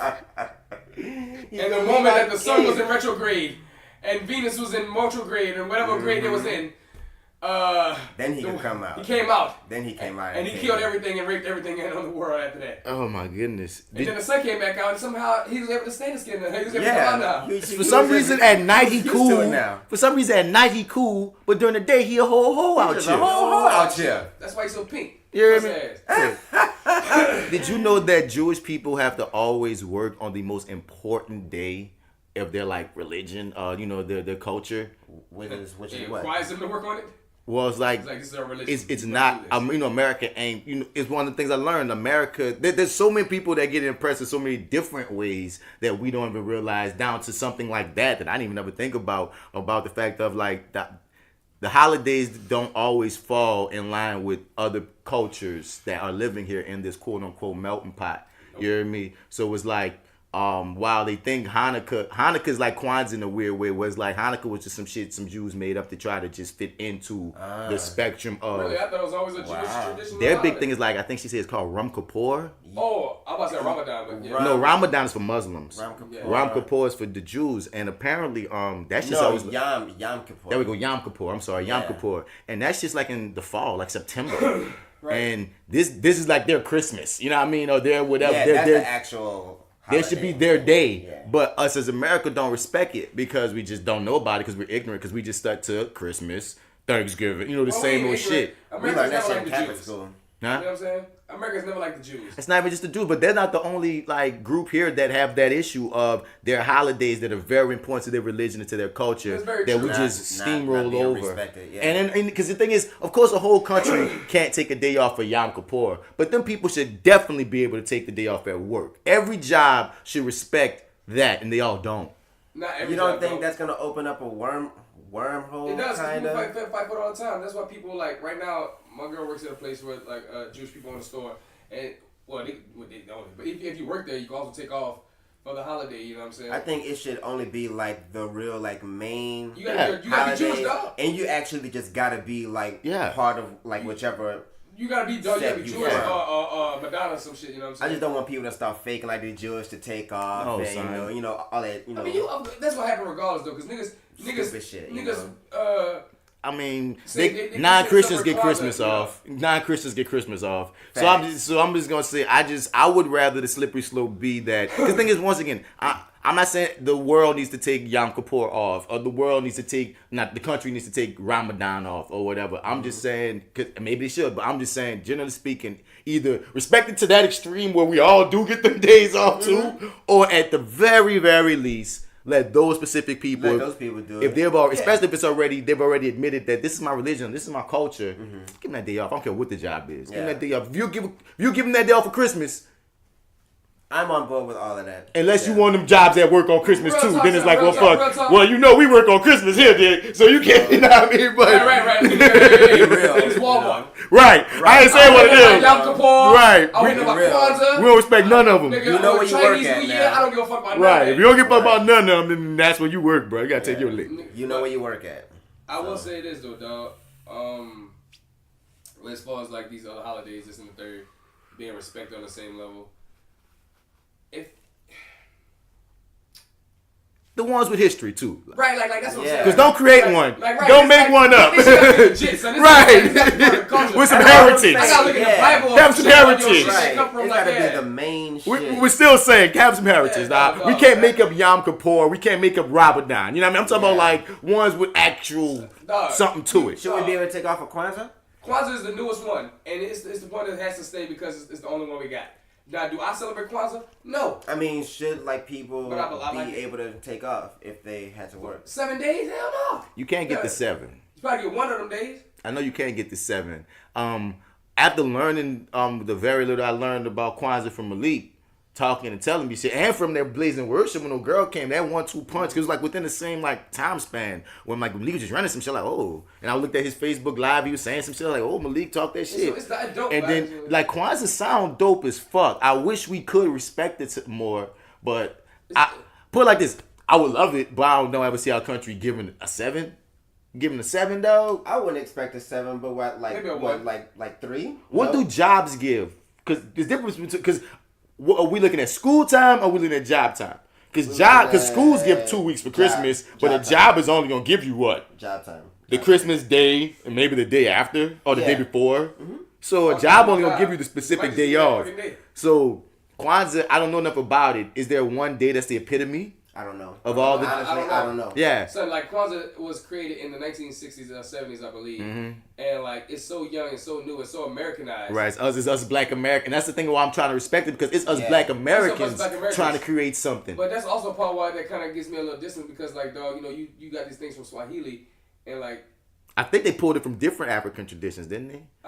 Just Swahili? I think it's all Swahili. All right. Like those all like the Kuji. That's all in the same language. Yeah. So matter of fact, we got smartphones. I'll be looking at this up for y'all for a second. I mean, Have we. we even gotten into the I'm about to say section? I ain't got time. Like if you find it, you find it. So we can't have these uncomfortable silence. Though. Let's get to the starter section. Yeah. Starter section, bitches. Lying about how much you had made. Rumors and shit that you handmade. Would you buy this if I sold that? Hey, what the hell is my soul at? The American need for American green is America's greed. That's the American dream. Black America too busy chasing white American dreams. But we sleep, so let's everybody eat and repeat. Where the fuck the cheese? Where the mozzarella at? Tell me where it be. Starter section, the most latest, what's going the on? latest version of the starter section. We're gonna skip some of this shit at some point. Dame Dash on Jigga. 50 Cent called him a sucker for doing his interview with Nick Cannon, where he basically implied that Jigga was fucking Foxy Who when she was implied 16. it? Dame Dash. Dame Dash was implying that Jay-Z was fucking Foxy Brown. When she was like underage, because Nick Cannon kind of like, you know. He did, like, he kind of like started the shit Well, Nick Cannon has this show now where he brings people starts on, with- he talk and blah blah blah blah blah blah. He got on like the internet. Yeah. Okay. So he brought Dame Dash on to talk about a bunch of things because Dame Dash named hot in the street with all this R.Kelly shit and his connection to Aaliyah, et cetera, et cetera. Okay. And one of the conversations as well that's been bubbling is the fact of how quiet Jay-Z been through all this. Somebody who also has these accusations of sleeping with underage artists or grooming younger girls like you know I what put that all in the same room. you dig, and you know, it's just with all this talk, Jigga, at some point you have to say something. You know what I'm saying? So he brought up, you know, Nick Cannon brought it up to Dame about how what was up. So and he like asked a direct question about. and Dame didn't Jay-Z answer it and, though. He ain't Foxy. answer it though. But he just was like, man, don't be asking me about that shit. But the way he course, the way he answered it made it feel like you still being messy, even in the way you answer, Let me way see you're it. answering Let me it. see it. Let me see this. The Let me whole see it. thing. I'm gonna have to go to YouTube. At what age was Foxy Brown signed? I wasn't paying Whoa. attention to Foxy Brown. But that's I didn't sign Foxy Brown. I know Stop you putting didn't. me I'm in just that. asking a You question. because I'm on the block. I'm responsible for everybody. you the About boss. that. Yo, don't beat around the bush. Say what you want. I'm to say. just What do you mean by that question? I was just asking. What are you insinuating? I'm not when you asking insinuating. about I just Foxy asked the Brown? Let me question. see. I I thought Foxy was like 16. That's all I'm saying. it sounds like you. All I'm it saying sounds is like in you this got industry, some- when we live it in these seems like glass you got. houses. It seems like you got a question for Jay. Ask him. Y'all keep asking me questions. Y'all want to ask him because he ain't here. Ask him. I ain't got shit to do with that, and I don't even know nothing about that. You playing? You my man. I know not with me. But you playing. When you say that Foxy was 16 when she got signed, why did you say that just now? When I first was introduced to who Foxy was, I thought there was something between Foxy and Jay. Oh, you asked Jay. But that's the question you're trying to ask me. But You're say- a funny cat. I ain't know. I forgot you was that funny. See all that extra? Now, at first He I coulda was just gonna left say- I was gonna say Nick a pussy ass nigga for even asking the question in the way that he asked it. At least at the end of the shit, he asked the question raw, like I'm asking about them. You know what I'm saying? But Dame Dash was also being like a little bit petty, saying like I don't know anything about that, but I know that Hami knows something about that. Ask him. Of course, that's one person that would know. It's just because Dame, Yeah, Dame so- kind of also danced around it the first time. The first time he brought up Foxy Brown and Aaliyah and such, and his own little thing. So once again, I can hit on Nick. That's what Nick's show about. To get to the answers, you know what I mean. You got to ask the tough questions. Well, How I we mean, gonna ask get to him them? no. Don't get You know what I asking mean? no little pussy questions. No. But But- Dame, I think, is a sucker for being like, ask this nigga. Woo! Oh, Yeah, all that. Well, you gotta ask him, but you trying to ask me? All Oh, that, you ain't gotta do yeah, all that. You ain't gotta do all the that. most, You right? ain't Because gotta do all that tells that. me already, yeah, he fucked her. Yeah, because like you still answering the that's what you're question implying. with all that. That's answering the question. Man, don't come and be So- all like that. That's that man. He signed. I don't know nothing Nothing about about that. I that. don't know nothing about the jacuzzi or the studio or in the back room or the hotel or in the video or when I hit it. That's all. I mean, I don't know nothing about none of that. Right. You might as well have said all that. You hear me? With all that extra shit that you was doing, which Fuck said it, it, bro. All You in know the what I'm Fiesta saying? remix video. Talking about you ain't gonna fuck with R.Kelly, you ain't gonna get none of that money. But you know you got, nigga, you in the video. Well, I wasn't in that scene with R.Kelly. Bitch, you in the R.Kelly video. Talking, nigga, if you say your issue for real was, nigga, working with R.Kelly, knowing what R.Kelly did to Aaliyah, you shouldn't have no parts. Now the video, what you gotta be in the video for? You ain't a rapper? Nigga, You you don't want a know nigga dancing all up in your videos. Come You know, on. singing all in your videos. That's when I'm looking at you Those sideways. are the questions that need to be asked. Y'all niggas, only reason y'all talking about this shit right now is because of the documentary, nigga. If this documentary shit when it came out, you wouldn't be giving a nothing about fuck. it. Nothing about Man, it, you dog. get fucked Like all you the time. been doing. Right. So I Since commit the Aaliyah. niggas that's been doing it. I ain't committed niggas that's waking up and doing it now. But if you waking up and doing it now, don't act like you've been an advocate against R. Kelly. My nigga, you was quiet as long as everyone else was quiet. Save that conversation for Side B because I got more to say about exactly what you just said. But Side B got all the stories about the fallout since the, you know what I mean. So as you know, we're gonna come back to that. But 50 Cent just said, but basically they both pussies.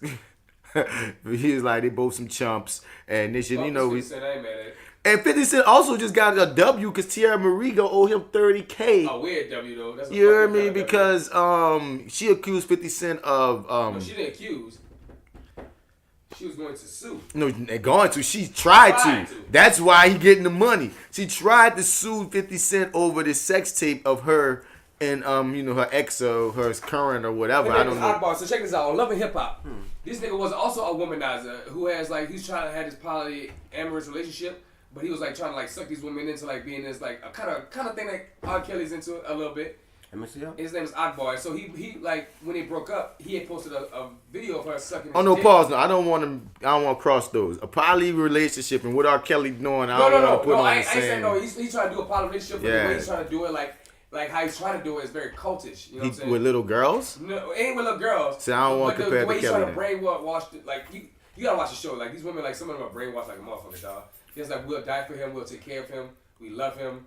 You know what I'm saying? We'll do anything for him. And he's an obvious womanizer. He even said on the show, I like the women that are broken, that are downbeat, that the world told her to. I'm going to be your daddy. Yeah. That's his actual words from the show. Okay, you know continue. What I'm saying? So with that being said, he released a porn video out of Teairra Marie giving him head. And so when 50 Cent saw it, he saw that somebody sent him a screenshot. He posted the screenshot of it. So she sued him for defamation of character, intimidation, a few other things. Now the fact that the case got dismissed, this nigga got the $30K, and which she got to pay him $30K. She got to pay him $30K, which most people are saying is for lawyer fees. Mm-hmm. But it's fucked up. It's fucked up in a way that is a W in the sense of he get $30K, but in a fucked up way because dog, you really did post this girl. Even though it's a 50 Cent been a thing. You posted her. Sex tape but a bunch of people did. That's one thing you got to throw up. It's not one. Right. She aimed at 50, but publications, other people, he wasn't the only one. He clowned her ass. That's what she really felt. That's why I'm not mad at 50 because 50 is 50. He gonna clown. He clowned, and the thing is, $30K ain't nothing for him or her. He on bare bones minimum. We don't know what her bank account looks like. It's not for him. I'm sure it's lit. I mean, you know what I mean? Her bank account is nowhere near 50 cents. Yeah, that's what I'm saying. But she's above everyone in this room and everyone I know. But I don't know. No shit. I don't know where she at because you be think R.Kelly only got $1 million. Network. You don't know that nigga hiding. That's crazy. He's only worth $1 million right now. Because everything he's fucked up. That nigga gotta have something buried. Maybe some, but that's what I'm saying. You don't ever know what people things at. She a reality TV star to me, so I don't know where your real money at. Cause you don't know. She ain't balling.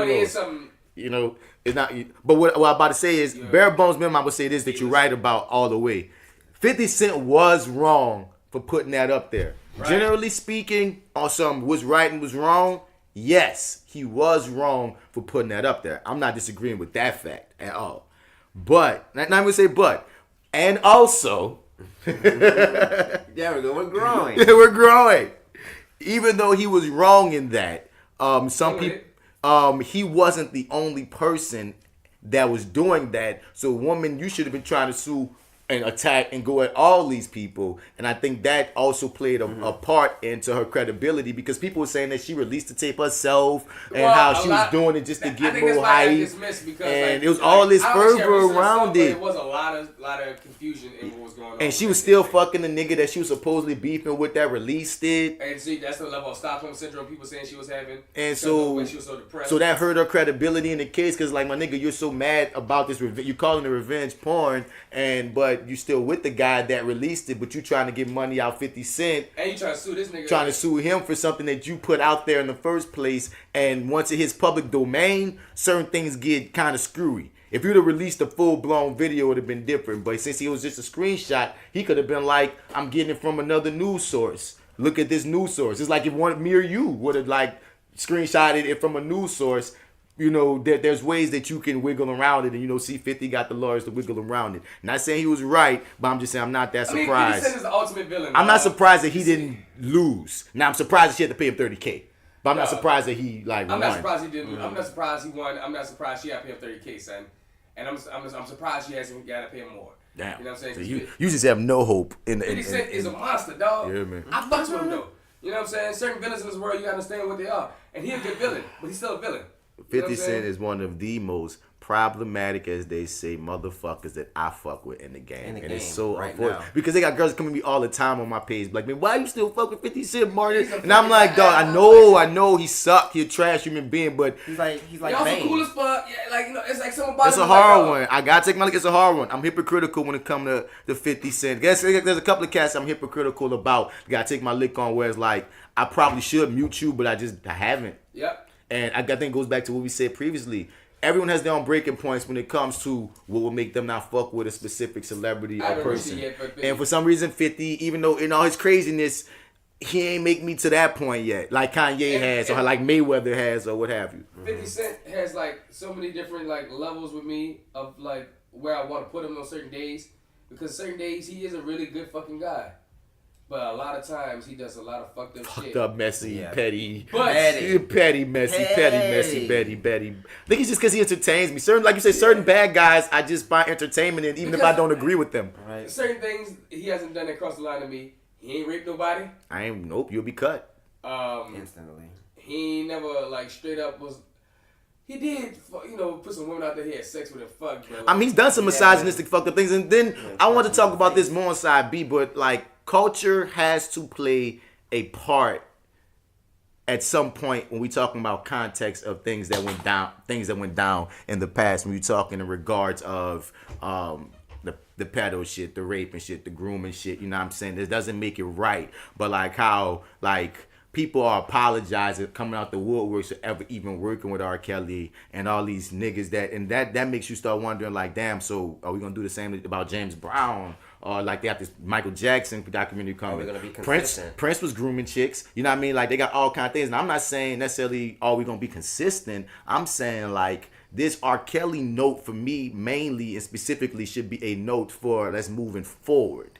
You know what I mean? Because technically we can't go back and get every motherfucker that was trash that's ever been famous. You know what I mean? Niggas that would be and women that would be if we really like tried to dissect the trashness of like a lot of our idols. Without the growth? You know what I mean? Without the growth on top of it, but you know what I'm saying. So it's like one of those.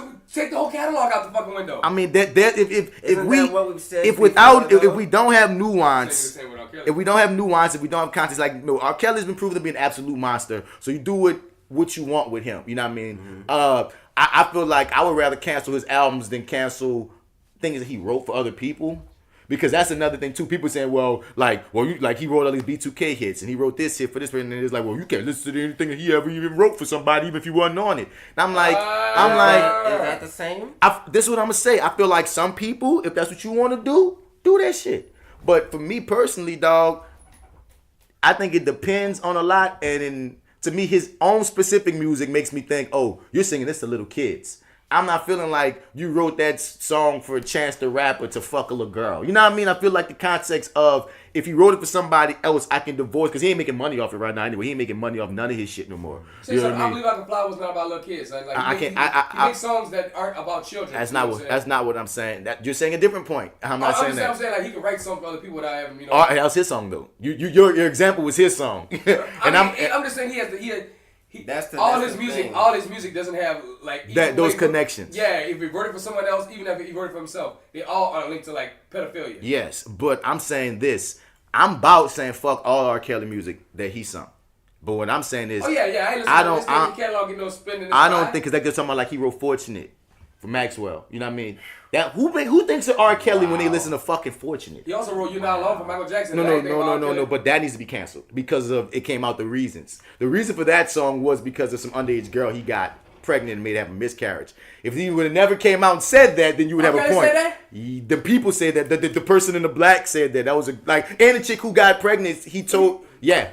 So that song's canceled. But damn, well, Michael got a beautiful catalog. So that's not one of my favorite Michael songs anyway. The video was weird as fuck. The video is very weird. Motherfucking the We'll Figure This Out podcast said, man, that was a video where we saw Michael Jackson turn into Kris Jenner, dog. Like he looked so weird in that joint. That was weird. Elvis's daughter was so fine. That was the one where he was wearing the yellow joint. No, he was all naked and shit with Elvis Presley's daughter. He was naked, and the only other shot when he wasn't naked was when he had the shirt open with the white with the black pants. It was so weird. Oh, I think I vaguely remember that. I think I might have phased that out. Oh, it just so like it was so long, bro. I was like, what the fuck is this? Is he baptized? But I'm saying, but that'll be the one anomaly for me. Like, yeah, well, that one in particular from another artist. No. we found out you wrote that about the girl. But like, you know what I'm saying? Like the Maxwells, the certain ones of, just because you found out he wrote it don't mean you can't listen to it no more. Because that's a different thing. Just to me.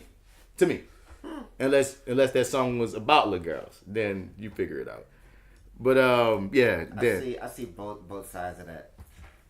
Both sides of what in particular you saying? How like some people may want to just like stop listening to R. Kelly's like album music, while some people want to stop listening to anything he touched ever written. And I do see that. I do see that. If you want to do that, I'm not even gonna get mad at you. I don't say nothing yet. Yeah, but like I don't judge either. Maxwell. Right, just don't get mad at me when I bump the Maxwell or the B2K or whoever the fuck he wrote for. But I know who he didn't write for. What? Destiny Child.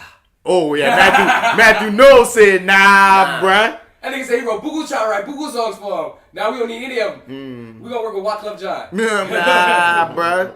You hear me? I might have been a trash husband, but I was an excellence manager. Nigga, what? I was an excellent manager. And nigga, I was a great guardian, nigga. Yep.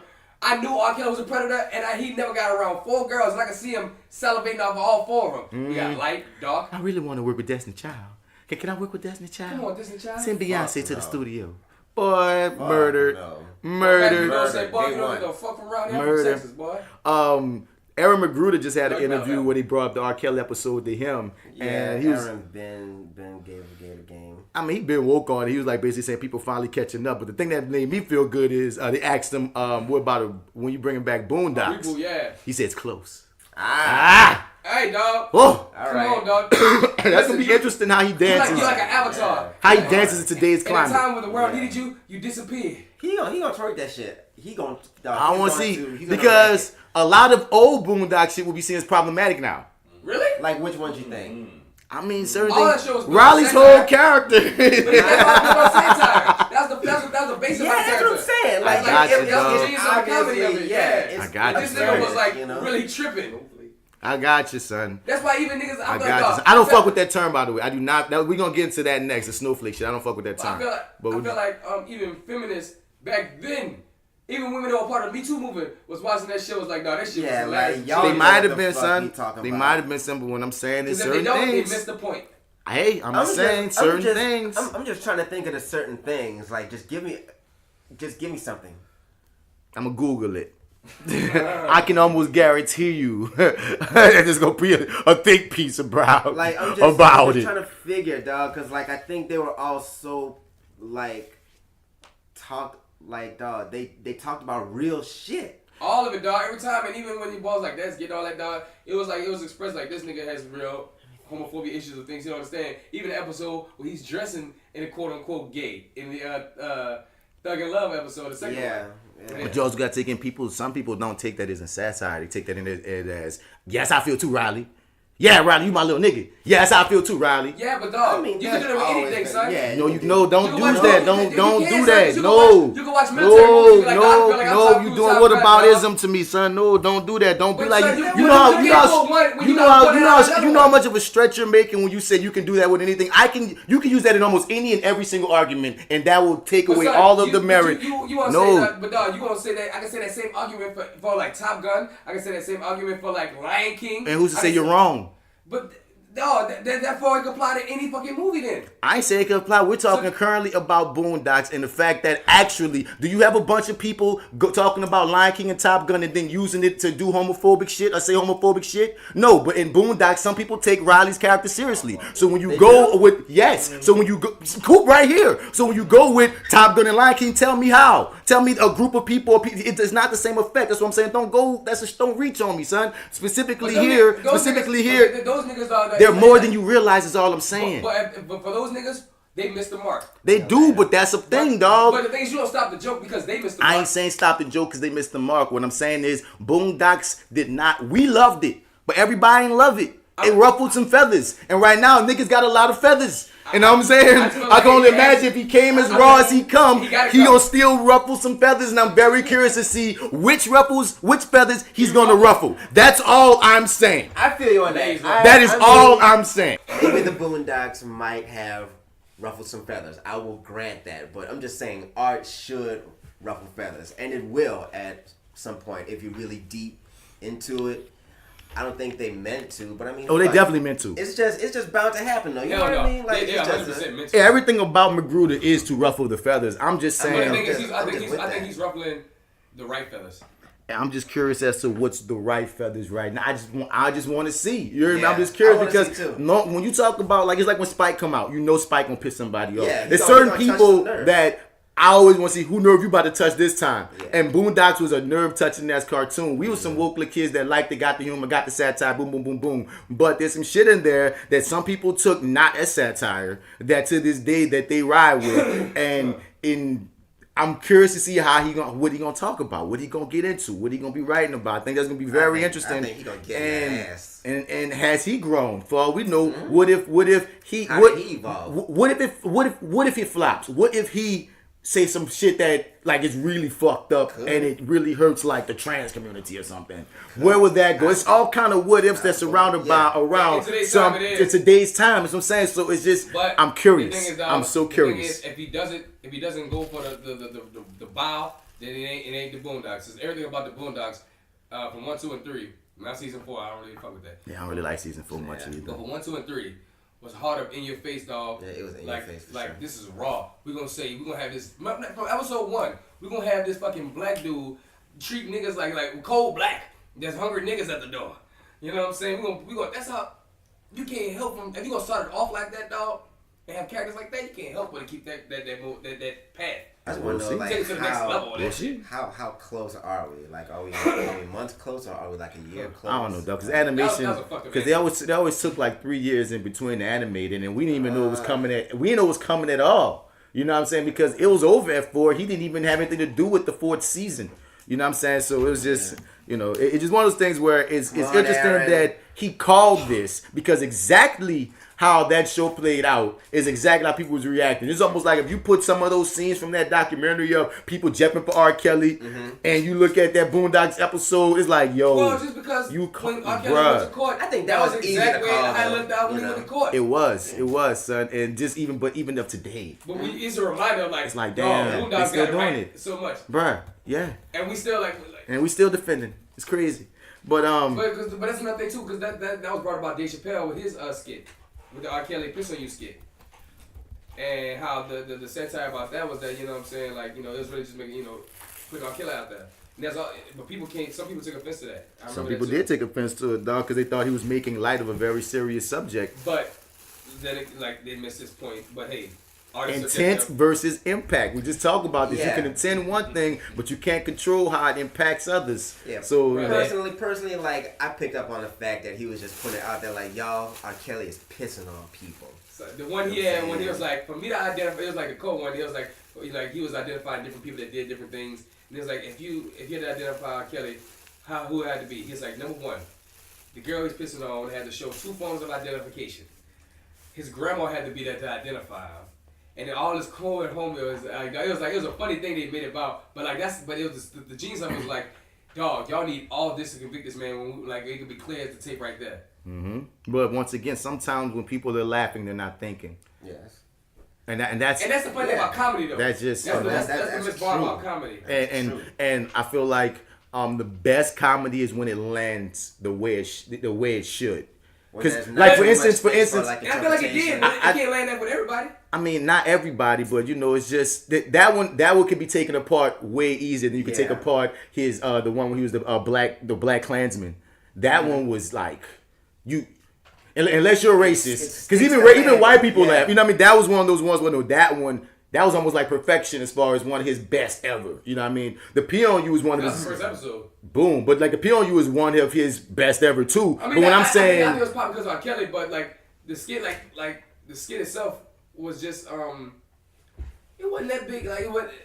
use self-focus, I believe, or to me, I believe that the world. Nah, man. yeah. Man, honestly, dog, that joke just came at the right time. You know what I'm saying? It wasn't like a classic joke. It was just one of the ones that like it was stuck with popularity because it hit at the right time. It was just a right time, right moment joke. That from what I know with comedy, you know what I'm saying? That joke, like if it did it before R. Kelly, like the tape came out, or like it did it later on, it wouldn't have been that hard. It was just such a right time, right moment that it's stuck. I'm not disagreeing with you as far as it being successful. But I don't think it was the level or caliber of genius. Like, well, you said, I guess you said that. You know what I'm saying? I'm saying it's like, I'm not, it was a very, you're right, it's very successful and it hit the right time. It was fucking one of his most well-known jokes. Yeah. But that doesn't mean that it also didn't hurt the credibility of the case, because once you make it funny, people won't take it as serious. And then now it's lighter. It's like when we talk about normalizing certain things. Like once you normalize a thing. Same shit with like Kevin Hart making names for those white people that be doing stupid shit. Yeah, like the hashtag shit. Like, you know, backdoor Betty or whatever, you know what I'm saying? Like, once you make it a joke, it's not as serious. It's not as serious. Now it's like, who's the next hashtag name we gonna give versus they're harming black people. This is harmful for black people. When you make, it's boom, boom. So, The Rock, man. Yeah, I've been seeing the Snowflake thing, but I never read about it because I was like, I don't really understand what you mean by Snowflake, and I don't really care at this moment. So first and foremost, this is a lesson. This is a fucking funny moment in time with this one. So, it was reported that The Rock came out and said these words right here. That where's this article at? Snowflake. This ain't what I'm looking for. Said in The Rock's voice. What are you talking Apparently, Dwayne Johnson said it's not The Rock. The Rock said the snowflakes are taking society in a direction that doesn't align with the ideals of freedom that people fought for in the past decades with their PC sentiments. So many good people fought for freedom and equality, but this generation are looking for a reason to be offended. If you are not agreeing with them, then they are offended, and that is not what so many great men and women fought for. We thankfully now live in a world that has progressed over the last 30 or 40 years. People can be who they want, be with who they want, and live how they want. That can only be a good thing. But Generation Snowflake, or whatever you want to call them, are actually putting us backwards. I don't have to agree with what somebody thinks, who they vote for, what they vote for, what they think, but I will back their right to say or believe it. That's democracy. All right, so I understand that we all, I think, for the most part, on a conscious level, believe that even though I don't agree with what you said, I fight for your right to say it. But that also don't mean that you don't get consequences for the things you say. That's very true. And what I'm going to say about this is this. So much what he's saying is wrong. This is all the way wrong. So much of what he's saying is wrong because of this. Wrong. First and foremost, let's stick with the snowflake thing. The snowflake term came from white supremacists. It started with white supremacists because they was mad about gay people getting rights and black people was going on with more black people and the diversity movement and such of that. That's the first. They were saying because y'all motherfuckers getting y'all feelings searched, and they was coming at the feminists and stuff too. They was feeling like all these people getting rights, all these things are happening, that they're snowflakes. Then it started becoming a generalized term because now there's this group of folk that's feeling like everybody's getting offended over everything. So now people trying to use it as a slur for anybody that gets offended. That is dangerous, because what we just talked about before about how funny can people stop people from thinking, that's propaganda talk, because now you're trying to take the power away from real issues, because the things that people was called snowflakes for were real issues. Right. It was women standing up. It was gay people getting the rights. It is black people getting in it. And when you perpetuate that, then you're perpetuating, you make it hard for people to stand up and say anything. Once you have, and that's the thing, when you start creating this, we're gonna just call them snowflakes, they can't take the, then you, you're taking away strength. Even if you have merit that some people are getting offended by things, maybe they shouldn't. When you start pushing that as a thing, you fucking up the real progress, and that's what they wanted to do. Let me tell you something, son. When you reach a level of wealth and richness to some people, dog, other side. Them niggas, like, they don't even see what the bottom is anymore. They can't fathom what the majority of the world who doesn't have this 1% wealth is living like. And therefore, they think that everyone's tripping when it's like, nah, my nigga, this is happening, but you don't even drive. Because it don't affect you. So when he says those words, everybody good is what he said. I'm like, no, everybody not good. What you're saying is untrue. Everybody can't live how they want to live. Right. Everybody can't be with what they want to know. So what you're saying is factually wrong. But the thing is, it's all good by you. Because you're rich. And you're in the palm trees. And you're making movies. And you good. You hear me? So it's... you good. And dog, granted, you remember what it was like back in the day. But the thing is, you so far from that you can't relate back to as much as you used to. For the people that have those thoughts. So that's what I want to say. Like, if you want to go back to what we said, it go back to what we said earlier about self-reflection and self-focus. If you want to say that this specific thing you felt was this person being sensitive, say, I feel like you're sensitive about you thinking that pets are treated like niggas or something, or whatever the fuck you think that say I feel that way. Don't just dismiss them and go, you tripping about nothing, because once that's normal, then how we gonna get rights? Right. How can we have? How we gonna get rights? How we gonna have the conversations? Because this is also a lie. Back in the day, people did speak up. Don't forget this. Back in the day, that's how we got to where we got to. Right. If everybody stayed with the status quo, we wouldn't be where we are. Niggas died for speaking up just so Come on. You can just say, hey, dog, on Facebook, why the fuck you fucking with me? Nigga, progress can happen if niggas don't speak up. And here go another thing too. Process through the A process. lot of these people not even understanding that there are decades when the majority was the status quo and was good. Those people were getting offended. They just was quiet.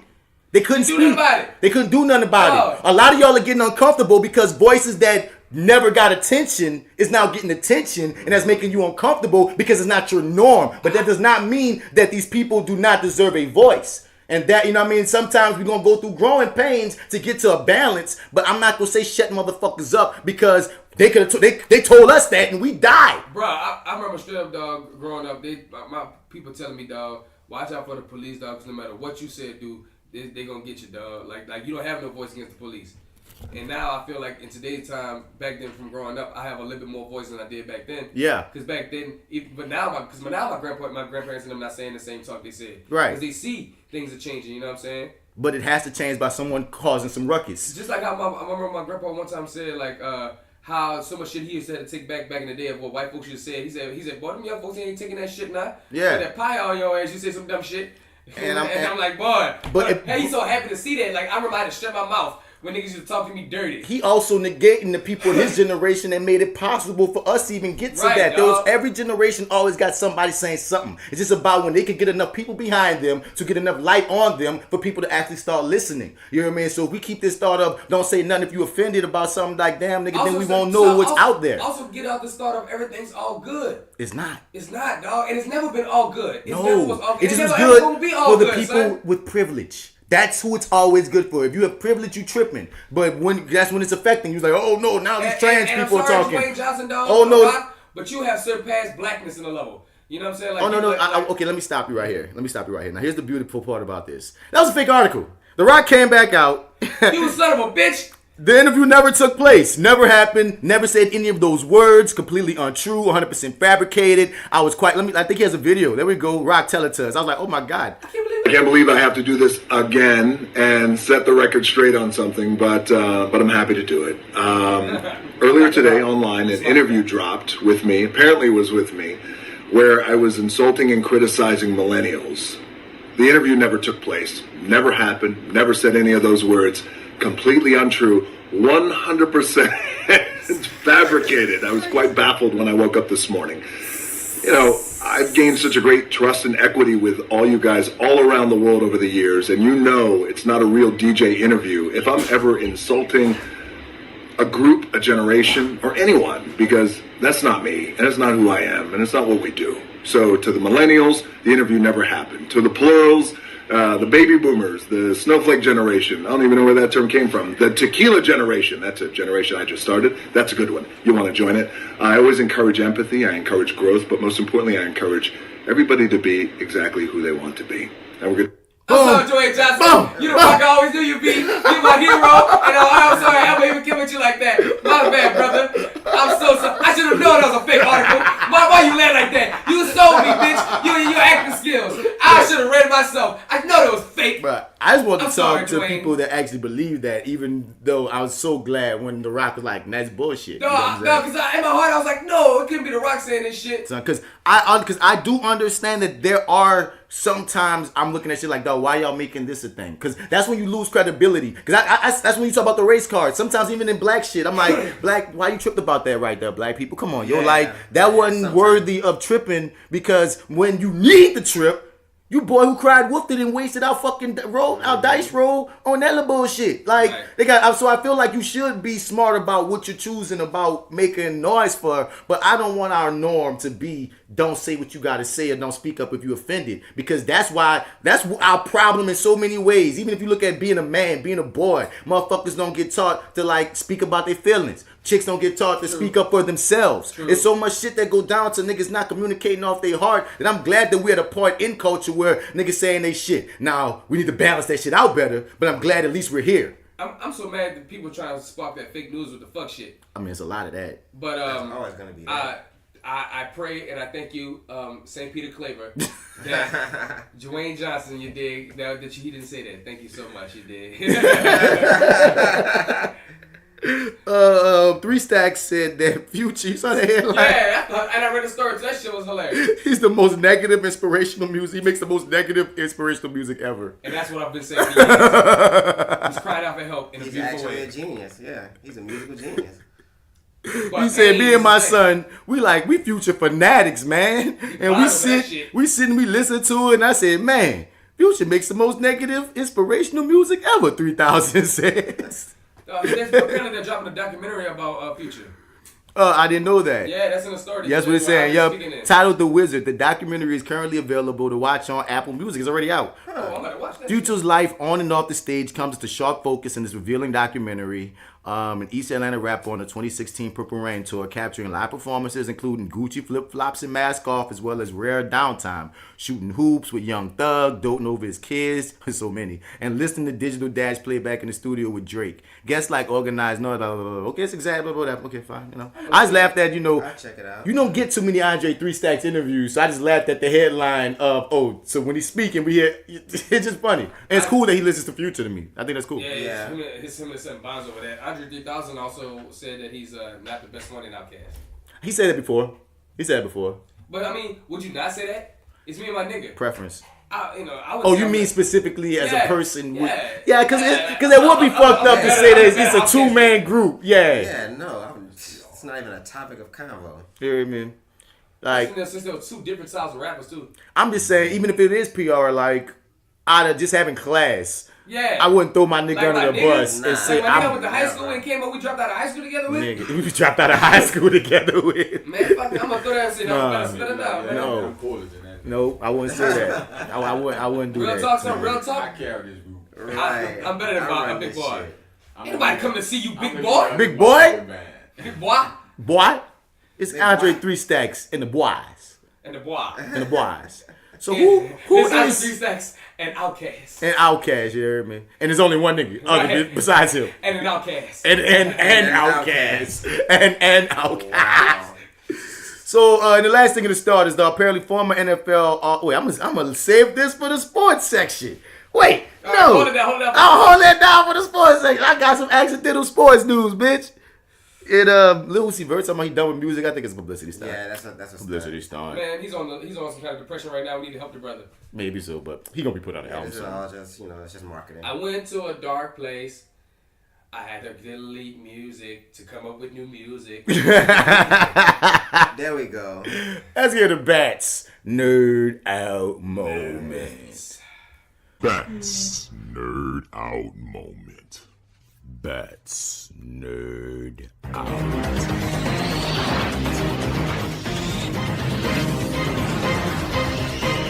That's Nerd Out moment. That's Nerd Out moment. That's Nerd Out moment. That's Nerd Out. That's Nerd Out moment. That's Nerd Out moment. That's Nerd Out moment.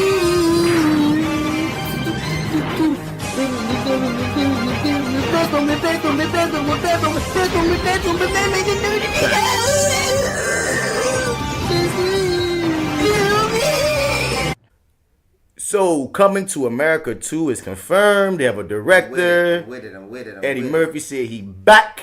I wonder what the story gonna be. This has been freaking in the rumor mill for years. It's gonna be God tier comedy. I'm curious on how it's gonna play out.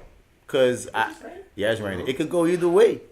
It can, but I trust in the comedic genius of Eddie fucking Murphy. I think it's gonna be God tier. Only a few movies Eddie Murphy I didn't like him in, and those are movies where he didn't have a hand in like that. Like that movie where he was a magical Negro. He had some good acting in it, but I didn't fuck with the movie. Yeah. But like, shit like Norbit, even though it wasn't the big box office, I thought it was funny and I fucked with. Anything that he got in his personal hands that he touches, I fucks with. I wasn't really on Norbit. That wasn't the best example for me, but I feel No, you. that, but I mean, I feel you. That's what I'm saying. I even said, like I say, it wasn't my favorite, but like even though it wasn't my favorite, out of all his catalog, I still liked it. To me, it's. I mean, if it's on, you know, I'll watch it, but it's like, you know what I'm saying? It's at the bottom. It's more close to the bottom. Yeah, I like Dr. Doolittle. Entertaining. No, Nutty Professor, man. Like, you know what I mean?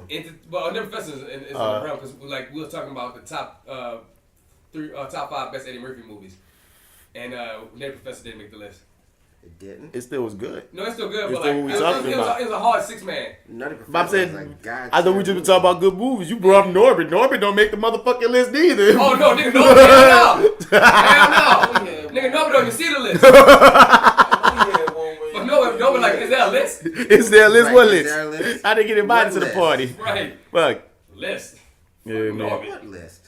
Yeah, please. Next up, man, they got a Final Destination reboot in development with the Saw franchise writers. I'm with that I'm too. with it, That's but a I wicked mean, collaboration. The thing about it is that you gonna tell the same story though. Like we get it, dog. Death is gonna kill you in a fucked up way, no matter what. How you try to escape it. That's all We know horror. that, That's but horror. it's just. I mean, it's just, yeah, but like that storyline is like at least other people have different storylines of like, oh, this is the mad murderer, or this is What's the different storyline in any of these other We don't watch franchises? Final Destination for the storyline. We watch it for the kills. We just want to see the kills. How unique you get with the kills. Right. What are you gonna Same do with with that? Jason. Jason been chasing these same motherfucking For kids like forever. 20 years. Michael Myers been chasing the same motherfucking woman forever. We want Like, to see how you're gonna kill. how? Right. That's the How only creative reason. Can you bitches get this time? This time, especially in 2019, because it's early 2000s. Especially with the first 2, they got mad creative. I mean, I dug the early ones. It just went too long. It's like, I feel like certain franchises need to do their few and then take some years off. Yeah. And then come back. You know what I mean? Instead of doing like a 50 and then, I think like, damn. Final Destination 3 should be the Yeah, three should have been. And the then take final about a one. decade off and come back. Yeah. You know what I'm saying? Because they said the final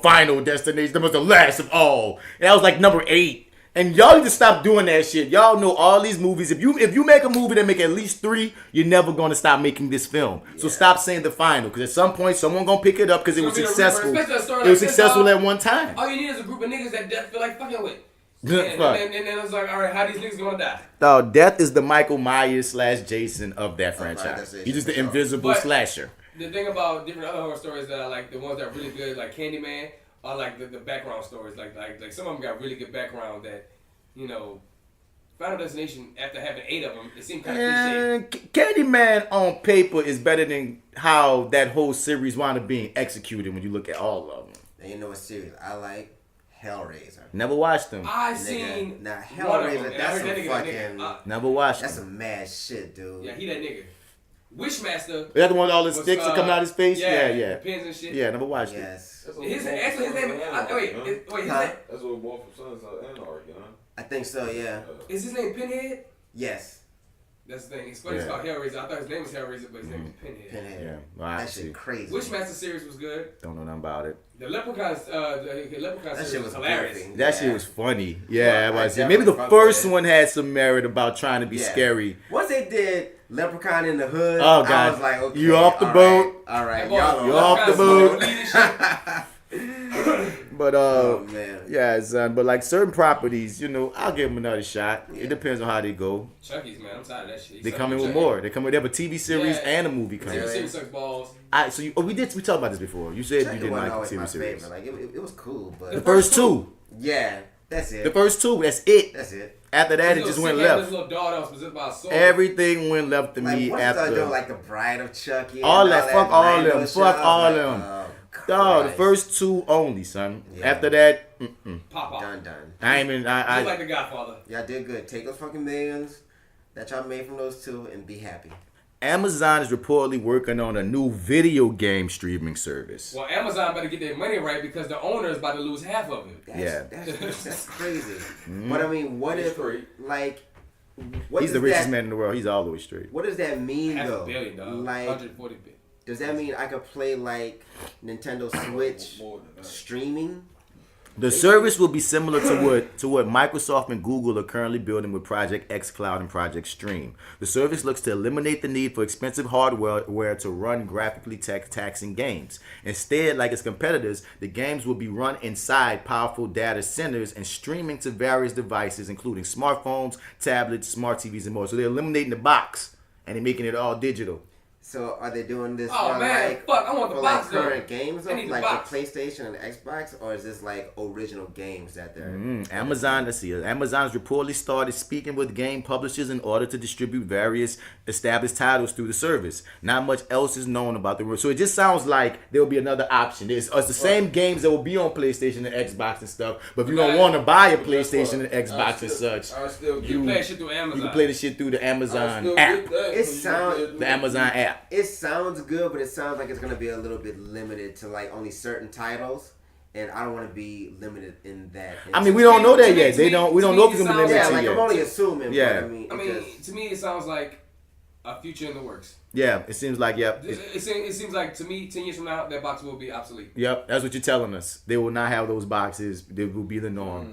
That's where it's gonna go. Even if it's not 10, let's say 20, whatever. At some point, even if the thing is like Amazon is starting it now. But PS4 as Sony as a network is going to do it itself. Eventually. We can take away the box then too. Because we got to compete. And we just give you PSN network. And from the PSN network, you get all our shit. You gonna need to see. They would need a lot of money for that. The savings is going to be digital. The savings going to be digital. How you gonna save it? They saving it in the app. Unless you have an email. No, they're saying all that type of shit gets saved through their big ass processor. And he's so rich, he just gonna wing that shit. And you gotta look at where TVs are going. TVs are storing things these days. It's not even just you having a PlayStation or whatnot. And there's things that are cheaper, and there are things that are cheaper. They're cheaper options. There's things that like a Roku don't cost as much as a PS4 or a PS5 will be. So it's like, you know, they're gonna be a market for it. I'm always gonna trust mine. I'm gonna be one to the. I'm gonna bring my box to the no more boxes getting sold. Fuck it. I'm gonna get the last box. I'm gonna get the last box. The last one. Fuck that. I promise you. But I understand where the last box. right. Better keep these. Good old fake. Yeah. Guess what? When the internet crashes and the Wi-Fi down and shit like that. I'm gonna hook my shit up to this TV. Yeah. I'm gonna play my game till that internet come back. Cause that means really you only gonna play games on the internet. If you didn't pay your internet bill, you can't play no game. Or if your shit's slow. Your shit. Well, I guess they're assuming that you have the capability and you're smart enough to get the processor. Man, you assuming I'm paying my bills on time too. Yeah. Well, that's why they ain't gonna buy it. They can't buy it. I got a nigga like me doing what I do. Yeah, I mean. But and Iron Man writers apparently gonna write the He-Man movie. Okay, there's a He-Man movie coming out. I still like the one from the 80s. A whole Masters of the Universe written by the Iron Man writers. So that's gonna be interesting. He-Man's a great story. That's all information you have on that right now. Awesome. Jordan Peele just dropped a trailer called Weird City for his new sci-fi comedy series. And we're gonna look at that right quick here, man. Have you seen it yet? Nope. I don't even know what it's about. I just heard it was interesting. Let's see. I want some fried chicken. Like right now.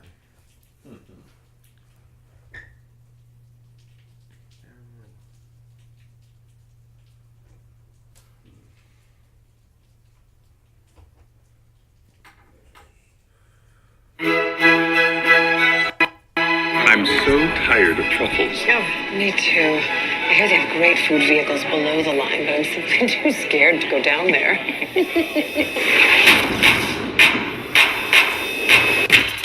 This is so vibrant. What is that? Is this some kind of theme park? Those are called laundromats. People below the line wash their own clothes. The upper classes are assigned mates at birth. At the Najari lab, we use DNA testing, and you get your perfect match. The one that's the one. This is your one that's the one. This is yours.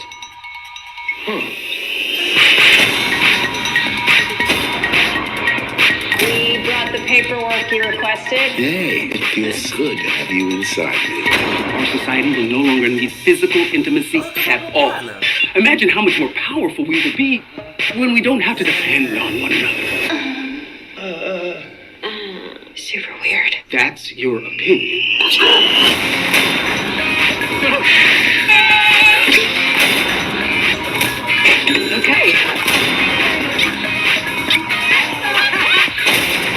Max out. I don't love patting people down, but when they got muscles like you, I don't mind so much. Bye. It's not Bill Murray. Oh no, that's O'Neal.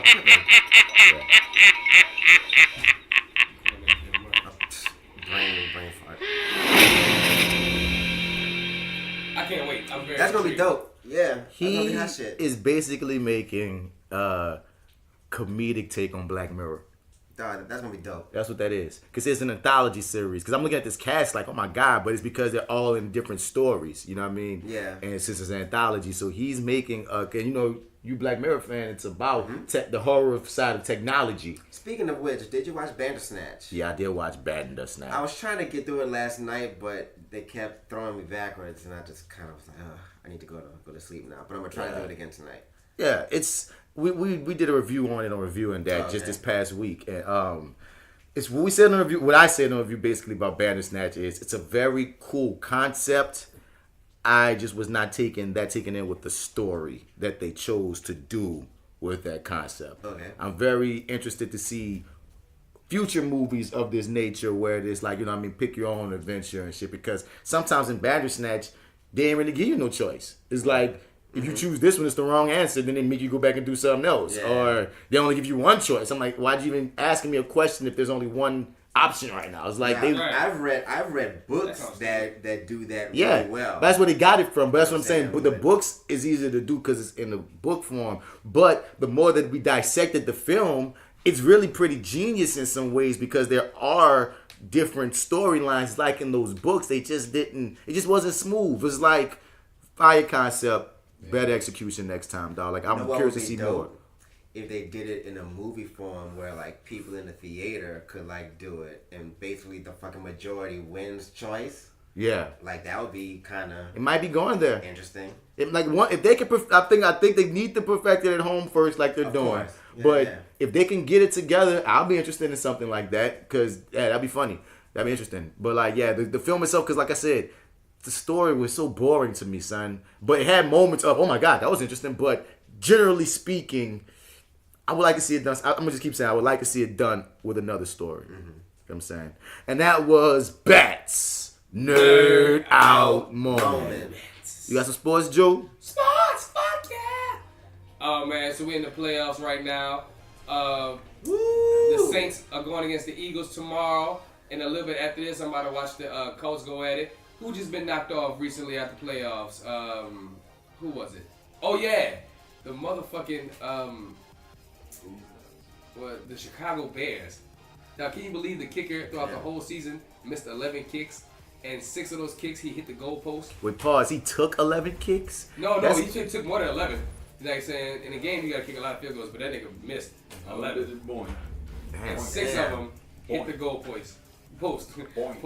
They hit the goalpost, dog. And I think that's hilarious, bro. The game in the playoffs is about to win it. Yeah. You're about to win it. Yeah. You're right here. He made the first one. And he did make the first one, but they called a timeout and iced the kicker. Coach did it. You know what I'm saying? Coach says that's the thing. When they listen, for those who don't know sports, if a kicker's about to kick, especially in a very time where like everything's on his kicker's shoulders, to ice him and like take that lead he got off thinking he can do it and put a little doubt in his mind, is to right before he kick that bitch off, call a timeout and put that nigga on freeze, like take all his momentum away. Yeah. Like up your energy, up, pause that shit. Yeah. Now revert your energy and see if you can get that same way back again. It is And gone. most times it don't do it. Oh my God. And that's a mental game they play in sports. And so that's what happened to that boy. Because the first one, that shit was perfect. Yeah. Everybody, I thought, I didn't think the coach called timeout time. I was like, I guess we see in Dallas. Yeah. But no, that motherfucker called timeout. That boy kicked it. Throw eating. Yeah. And you could just see. And there's fans that left out there that was like, you had one fucking job. You were right there. You did this all fucking year. 6 goalposts. Who the fuck does that? No one in life has ever done that. Until you do right by the victims of R.Kelly, nothing you do gonna be nothing. That's right, Chicago. Y'all Chicago gotta do right. Gotta Now, hold shouts that. out to their government that said that the statute of limitations, they removed it. So that's The what. prosecutor said she trying to get charges for. Yeah, that's what I'm saying. But that's on side B. But like, yeah. So they're saying all people come through no matter when he did it to you. So that's gonna be very interesting. But that's on that level. LeBron James has been out for a couple of games with a pulled groin, so that sucks. How do you pull your groin in basketball? That's I don't know, man. I'm about to say a bad stretch. And the thing about LeBron James and that he was reaching for a ball. If you stretch the wrong way, you know what I mean. I just didn't think they legs be even moving like that. Boy went that way, boy leg like. Yeah, you gotta watch those stretches. But I bring this up about LeBron because they're out of 16 career season years. He's never had a major injury until now. This is his first ever real major injury. Okay. And I think it's due to old age as well. I mean, not old age, but just getting older in the game. Like, I'm pretty sure back like 5 years ago, that thing would have been pulled like that. But by him missing out, it's been. Remember Lonzo Ball used to be in the talks for the Lakers? Yeah. Lonzo has stepped it up. Him and this guy named Kuzma has been stepping up very well without LeBron winning a couple of games. Now they just lost last night to Utah Jazz, which by the way, it's always fuck Utah Jazz because I don't understand why they got their name. They should be us. That's how they got their names. That's exactly how we sold that shit. Fuck us too then. Fuck. Right, we sold it. I don't see no Jazz in Utah going on anywhere like that. Nope. They should just change that shit. That don't make no sense. They should just change it. I don't know. James Harden, as far as basketball, has surpassed Kobe Bryant as far as 3-point shots in the game. And he. Didn't you say that last episode? Nah, that wasn't last episode. Last episode he broke some record last episode. Yeah, he did. Because the only people you talk about in sports is LeBron, James Harden, Eric Reed, and the Saints. That's your main people that you be bringing up. That's our whole sports section. James Harden dropped 41 points. He had a triple-double, son. A triple-double. These are things in the game that's unbelievable. I can talk about the other niggas. I can talk about Kawhi Leonard. You know what I'm saying? My nigga right here's on the list now. Nah, I feel like every week that's what it is. I can talk about some of these other niggas, LeBron, the Saints. But them niggas ain't that worthy, son. I want niggas that's like hot topics. These niggas ain't on ESPN with the ding bells. These niggas, the ding bells. Nah, man, these niggas don't get the big talk. Some of them do, but not like that, son. Yeah. Like real talk. If we want to talk sports football, we could talk about like Todd Gurley and the Rams and what they got to go against when it comes to Dallas. Mm-hmm. And the thing is, we want Dallas to lose, but we also don't really fuck with the Rams either. You're right. You dig? But I think it's better to see the Rams than it is to see Dallas. In the NFC Championship game. Dallas is who you going for, Saints fan? Cool. He want to play them in the NFC Championship. Did they beat us? No, yeah, they did. They did beat us, right? Yeah. They beat us in the season at home. But I think that's a game that we want. But anyway, that's personal. Baseball is probably going on forever. I don't really fuck with baseball. I mean, you ain't got no. I'm not trying to get you to go to every sport. I'm just saying, son. I'm just laughing at like when I be writing down. Okay, what we talking about in this episode? I feel like I write down Saints, LeBron. Every episode, Saints, LeBron. I'm like, okay. And the thing is, I know I'm from New Orleans, so I'm interested in hearing about the Saints. I'm a LeBron fan. Out of everybody that's it's in basketball, I like LeBron. I can connect with that. So I'll listen to LeBron. And that's in the sports. Write us and let us know what other teams that y'all want us to talk about. But Peanut about to send you a message right now. Peanut, you be like, boy, I got something to talk about. You gonna go from college on down. Oh, I'm sorry. Also, getting back to LeBron. Get back to him. Come on, that's your boy. That's how. Of course, he called himself the GOAT in the interview, and people did not like that. We definitely talked about that. No, we did. Because I brought it up that he goes, because I said, talk your shit, LeBron. Yeah. All right. You can talk your shit, LeBron. Because I was like, bro, as long as you back that shit up. I get off LeBron dick for a second. He on it so hard, he forgot the whole conversation. Climb off, bro. Lift your leg up real high. And swing it over. All right. Slide off, bro. Slide off. Can I get to my sports? Hold on, I'm trying to think what's going on in boxing, what's going on in other thing. We got it. That's all you have. You got Saints, LeBron. I said, you ain't gonna call my sports balls, bitch. I got some shit. That's major news. I'm trying to say what's major news. We already talked about Broner versus Pacquiao. Last week. Yeah, we talked about that. Yeah, so back to square one. Son, it's cool. Son, you ain't got it. He's trying. I want to talk about looking through the galaxy. Yeah, I want to talk about my little former NFL All-Pro. I don't know this niggas. I don't watch sports. Arian Foster is facing a force more devastating than any defense he ever ran through. Angry Tupac fans who are all over Arian for giving a controversial Pac take. Full disclosure, Arian is a rapper himself and a huge Tupac fan. So much so that the name of his debut album is Flamingo and Koval, the intersection where Shakur was fatally shot. Arian says he named the album that because of how deeply Pac's music has affected him. When he sat down on Van Lathan's The Red Pill podcast, he offered something most Tupac fans don't, a critique. Pac is my favorite artist of all time. But to pretend that his music was just out of this world, intellectually deep, it's just dishonest. It's just dishonest, man. Arian, you're like it's dishonest. You're bugging. He made great music. Is this early onset CTE? You see what I'm talking about? That's called an ad hominem. Ad hominem attack. So you bugging. I will listen to a Tupac record faster than anybody else, dog. But to pretend that it's as deep as you know what you do. Kendrick might be the deepest rapper. Here's what you do, and here's what a lot of Tupac fans do. Here's what you do, and a lot of Tupac fans do. Now it's a lot of you Tupac fans. You conflate who Tupac was as a person with who Tupac was as an artist. I feel like that was well reflected in his music, though. No. That's what I'm trying to say, my nigga. No. All right, can I say something? Talk, you see whatever. All right, you say, man. I always say this, dog.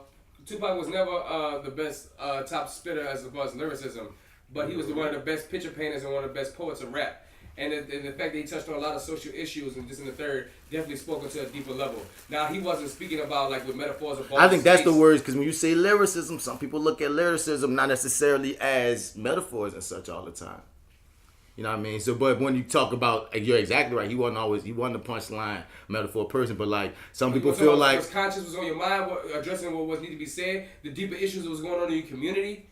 Some people say that's lyricism. Some people say the context of your your lyrics. Not just the delivery, but the other thing. All the topic. Some people, because even if you just, you know what I mean? Because that's how that's why T.I. is so popular, because he just say real shit and you about real shit, and that's where he got a nice fandom from. So I'm just throwing it out there. But the fact he say he's not deep is not true.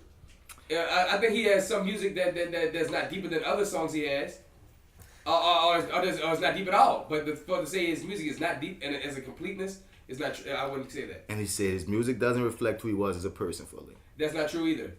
Because he was very big in his community. He was real big in talking about drugs, and we were talking about things that he grew up and saw. A lot of his music, until after when he went death row, which he also explained in his documentary about that as well, it really reflected about his life. It wasn't until after death row when some of his music, like he started to do things that really started happening to him in real life. The things he rapped about started happening about the gangster shit.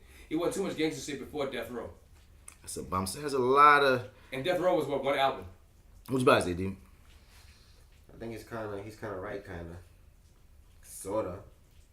You know what I'm saying? Like, he wasn't the way Pac rap, like, it wasn't the most, like, intricate in that way, you know what I'm saying? But it was very real nonetheless. So, and I mean, he influenced a lot of hip-hop. But that doesn't mean that the lyrics themselves were, like, these God-tier, like, I can't believe you just said this lyrics. It was just the way that he said them and what he was talking about that like made them what they were. So I feel what he's saying, but some people will try to make him sound like he's trying to simplify Pac and just say he wasn't good, and that's not what he's saying. I ain't say he wasn't good, but to say he wasn't deep. I didn't say you. Yeah, he didn't say you. I know he didn't say me. You said know what I'm saying?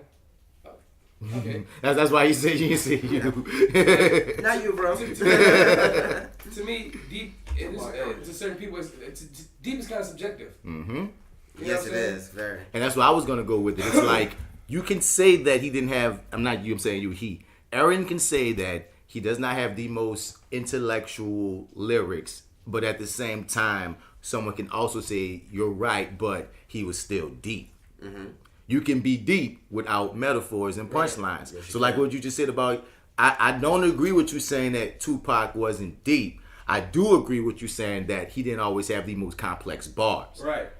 I will if you also. Say his bars were kind of simplistic. Yeah. I would have kind of agreed with you there. I would have gave you that some things, but he still had nice poetry within what he did as well. Right. You know what I mean? But I will also give you this.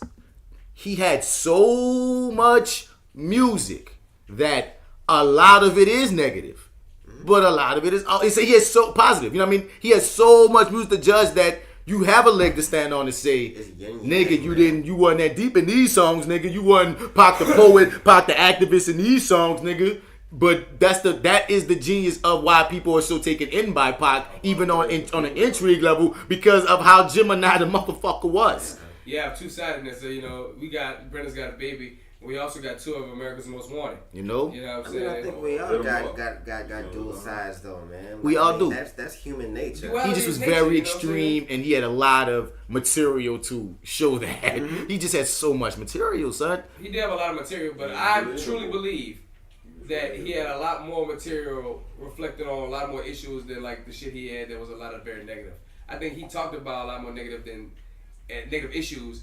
Now, Pac said some fucked up shit. I ain't saying he didn't, but I think that in his catalog, from all the things I used to listen to Pac, I would say that the majority of things I heard from the catalog I listened to, and I would also rate myself a very big, deep fan of Pac. Most of the music had a point. It wasn't like he had a nice amount of songs that were negative, but not it didn't outweigh. It didn't even equal up to the songs of positive songs of things about issues to me. I can't agree, but I just leave. I can't agree. I would say he had a lot of positive stuff, but if I put on a Pac album, the things of him just saying negative shit most times not gonna outweigh the songs about positive shit to me. If he has like a 20-track album, he might have like 4 or 5 positive songs to me, and like the other ones can be taken all kind of ways.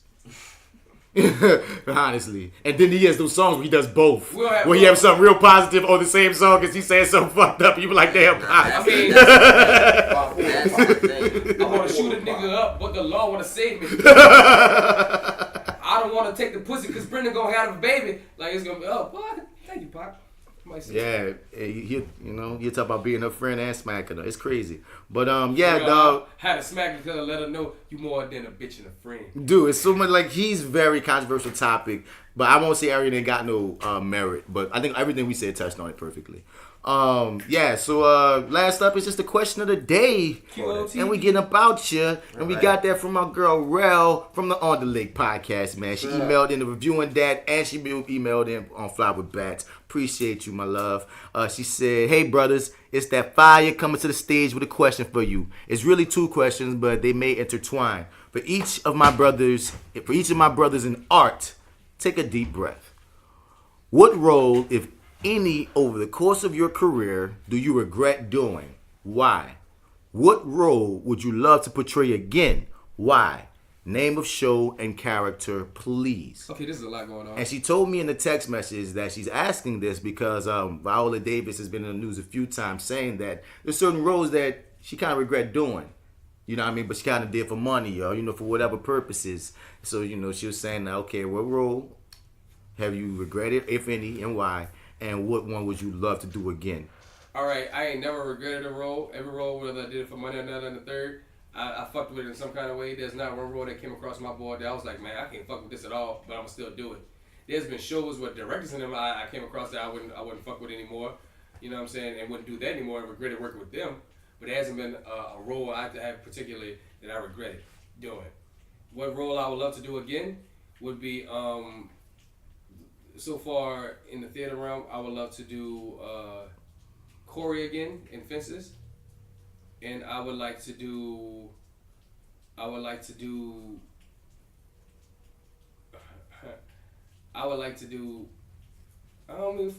You know what I'm saying? Like, there's some new roles I want to try that I would like to do again that I haven't tried yet. So that's probably on the role right now I would want to do again. All the roles I've done, I've done them and I had fun. I don't see any ones I really want to revisit that much, but Corey, maybe. Me? Mm-hmm. I'm kind of with AlphaJo in terms of like regret. I don't regret any roles. I've enjoyed in some way, in some fashion, every role that I've done. Fortunately, for a role that I wouldn't mind doing again would be Malice from The Ties That Bind. hands down. That was a very fun character. That was my first character that I feel like I really like flexed my muscle and like showed my range of skills. And I would definitely do it again. Like, it's just an all-around just fun character. Like, he's totally out of the fucking box, you know, absurdist theater. It would be dope. So yeah. But why I do it again would be for chorus, because I think I missed some marks with him when I was in college when I did it that I want to hit, that I know it was there, that I missed, that like some jewels that I, as I got older, I see that I want to have more fun with. Which I can do with any role, but that's the role in particular. I think I'm gonna be the person that intertwines here, Rel. When you ask that question of what do I regret, I don't, like y'all saying, it's not necessarily I have the regret that specific role, but I would love a crack at damn near every role I've ever done since making the transition to TV and film. Mm-hmm. I would love to. There's certain things, because I can think when you do it in theater, you do this thing so many times that you get every version, every opportunity many times to like wear that bitch out. Yeah. You hear me now? Like I said, certain times, like y'all saying, to go back to a role, just being older with more experience, that's fun. But like when I think a lot of my theater roles I've done, like if you threw them at me again, y'all do it, it's cool, but a lot of them TV and film ones I'll watch back and be like, ooh, I want to do like you like on Zoo. Damn, I wish I did this different in Zoo. Or damn, I wish I'd have played this a little different American Horror Story. Or damn, I'd have did this in Nola Circus. You know what I mean? There's like that's the ones that really get with me. They got the particulars that you do like that sometimes that didn't make the cut, and that adds to what I'm saying. There's certain things that they edited out that fucked up. Like there's certain things that you have a performance, and these things will work if they edited the way you thought they were in your mind. Right. But then they edited how they edited, and now you're like, damn, what I'm doing ain't working like I thought, because y'all, you know what I mean, we had different visions. So in me seeing a lot of these things, knowing how they edited it, I know exactly how I would now play certain moments, because I'm like, oh, this is how y'all, okay. That's and what I it look like. would have done this different, I'd have done that different, or whatever, what have you. And like I said, I don't have that feel in the theater because, nigga, I get fulfilled by the end of a lot of those shows. I want to break, but you don't got that much. But when you do TV and film, you don't got that much time, son. A lot of times you don't do that for the day. You got maybe 2 or 3 takes at the most, and you better get it how you fucking live unless you the star. And even when you the star, because I've been lucky enough to be leads in some of these indie joints, but even still, y'all on a time limit. You know what I'm saying? Unless you got like I ain't been a star in no major joint. Majors, you might have a little bit more time to deal with if you the number one on the call sheet. But generally speaking, with these indies, we got time. We can't be doing 50 of these takes. We can't do this all day. So it's like once again, the craft of acting for film is in different. It's just a different animal than acting for theater. So like, yeah, I would love to go back to damn near all of them, even the ones that people think I did great in. There's most likely something in that I'll be like, nah, nigga, I want to do it like this. You heard me? And I guess that comes with experience too. I can feel that. You hear me? So there you go, Rel. Yeah, man, there you go. Everybody listening, man. This was episode 73, side A, man. Y'all got one this time. This one is like one of the throwback ones, dog. This is the extendo. Dude, they might shoot. Y'all might not even get us. Y'all gonna get side B. We got oh, man, we too hot. But like, damn. This one might sit for a while. I have fun though. So this is that actor guy, Martin Bass Bradford. You can find me on Facebook as Martin Bass Bradford. You can find me on all them other joints at Mr. Bats. Spell it Mr. Out, you ain't gonna find me. Hit us up at FlyWithBats@gmail.com, because we want you to be part of the conversation. You dig, like, share, subscribe, comment, tell your people, man. We trying to grow the audience, dog. So let them know about us. Hit us with a comment. We gonna read that on air, and we'll be happy and appreciative of whatever you say. Because as I always say, we love knowing that y'all out there. Also, hit up reviewingdat with a D at gmail.com for any recommendations for things that you might want us to freaking review. If you tell us to review it, we gonna review it. No questions asked, as they say on the Misbelief podcast, whether we like it or not. And yeah, man, for sideA, for this episode, man, I'm outie. And it's me, your boy DMac. Catch me on Instagram, FrenchBread.kid. Follow my clothing line. You dig 504. It's pretty hot. And white people can walk in the sun. Fuck. And yeah, and that's it. I'll see you on side B. Whoa, it's long dick 'em, ha ha ha stick 'em. Posse of wine, your boy AlphaJo, fresh out of the gumbo, still deep in the room. And if you're out in the streets and you're looking for me, you can find me on IG AlphaJo. No, 504. No, man, fuck this, man. Peace out, Lamar. I see we're at the end. You can't fuck up at the end. I'm about to say something, you know what I'm saying? But fuck you, Lamar. Right. That's just what it is. Side A. Whew. See y'all, man. In the next couple, we didn't say that. In the next couple of couplers. On me. Most real niggas know most niggas phony. Your shadow got your back, huh? Just like your homie. That's why shady niggas will harm thee. Just act Caesar. Brutus got him and caught him before his last breather. If they don't make you believers, then you'll learn. Honesty is a quality that will burn, but it's cool. And trust is a quality you will earn. You a fool if you think you learn all of the rules. Imitating imitation and they calling it cool. I know a little bit, but go ahead and call me a fool. While you sprinkle sugar on shit and you calling it food. See, I'm just trying to groove and you standing on the wall with your hands on your balls, making crab claws move. Trying to balk at a dog, but I don't balk. I just fall back till you think you winning, but you lost in the beginning. Ay. One cool, one thing, one move, man, that shit don't change. It's real niggas do real fucking things. Real niggas do. Ay, there's only one cool, one thing, one rule, man, that shit don't change. It is real niggas do real fucking things. Real niggas do real fucking things. T.I. CZ.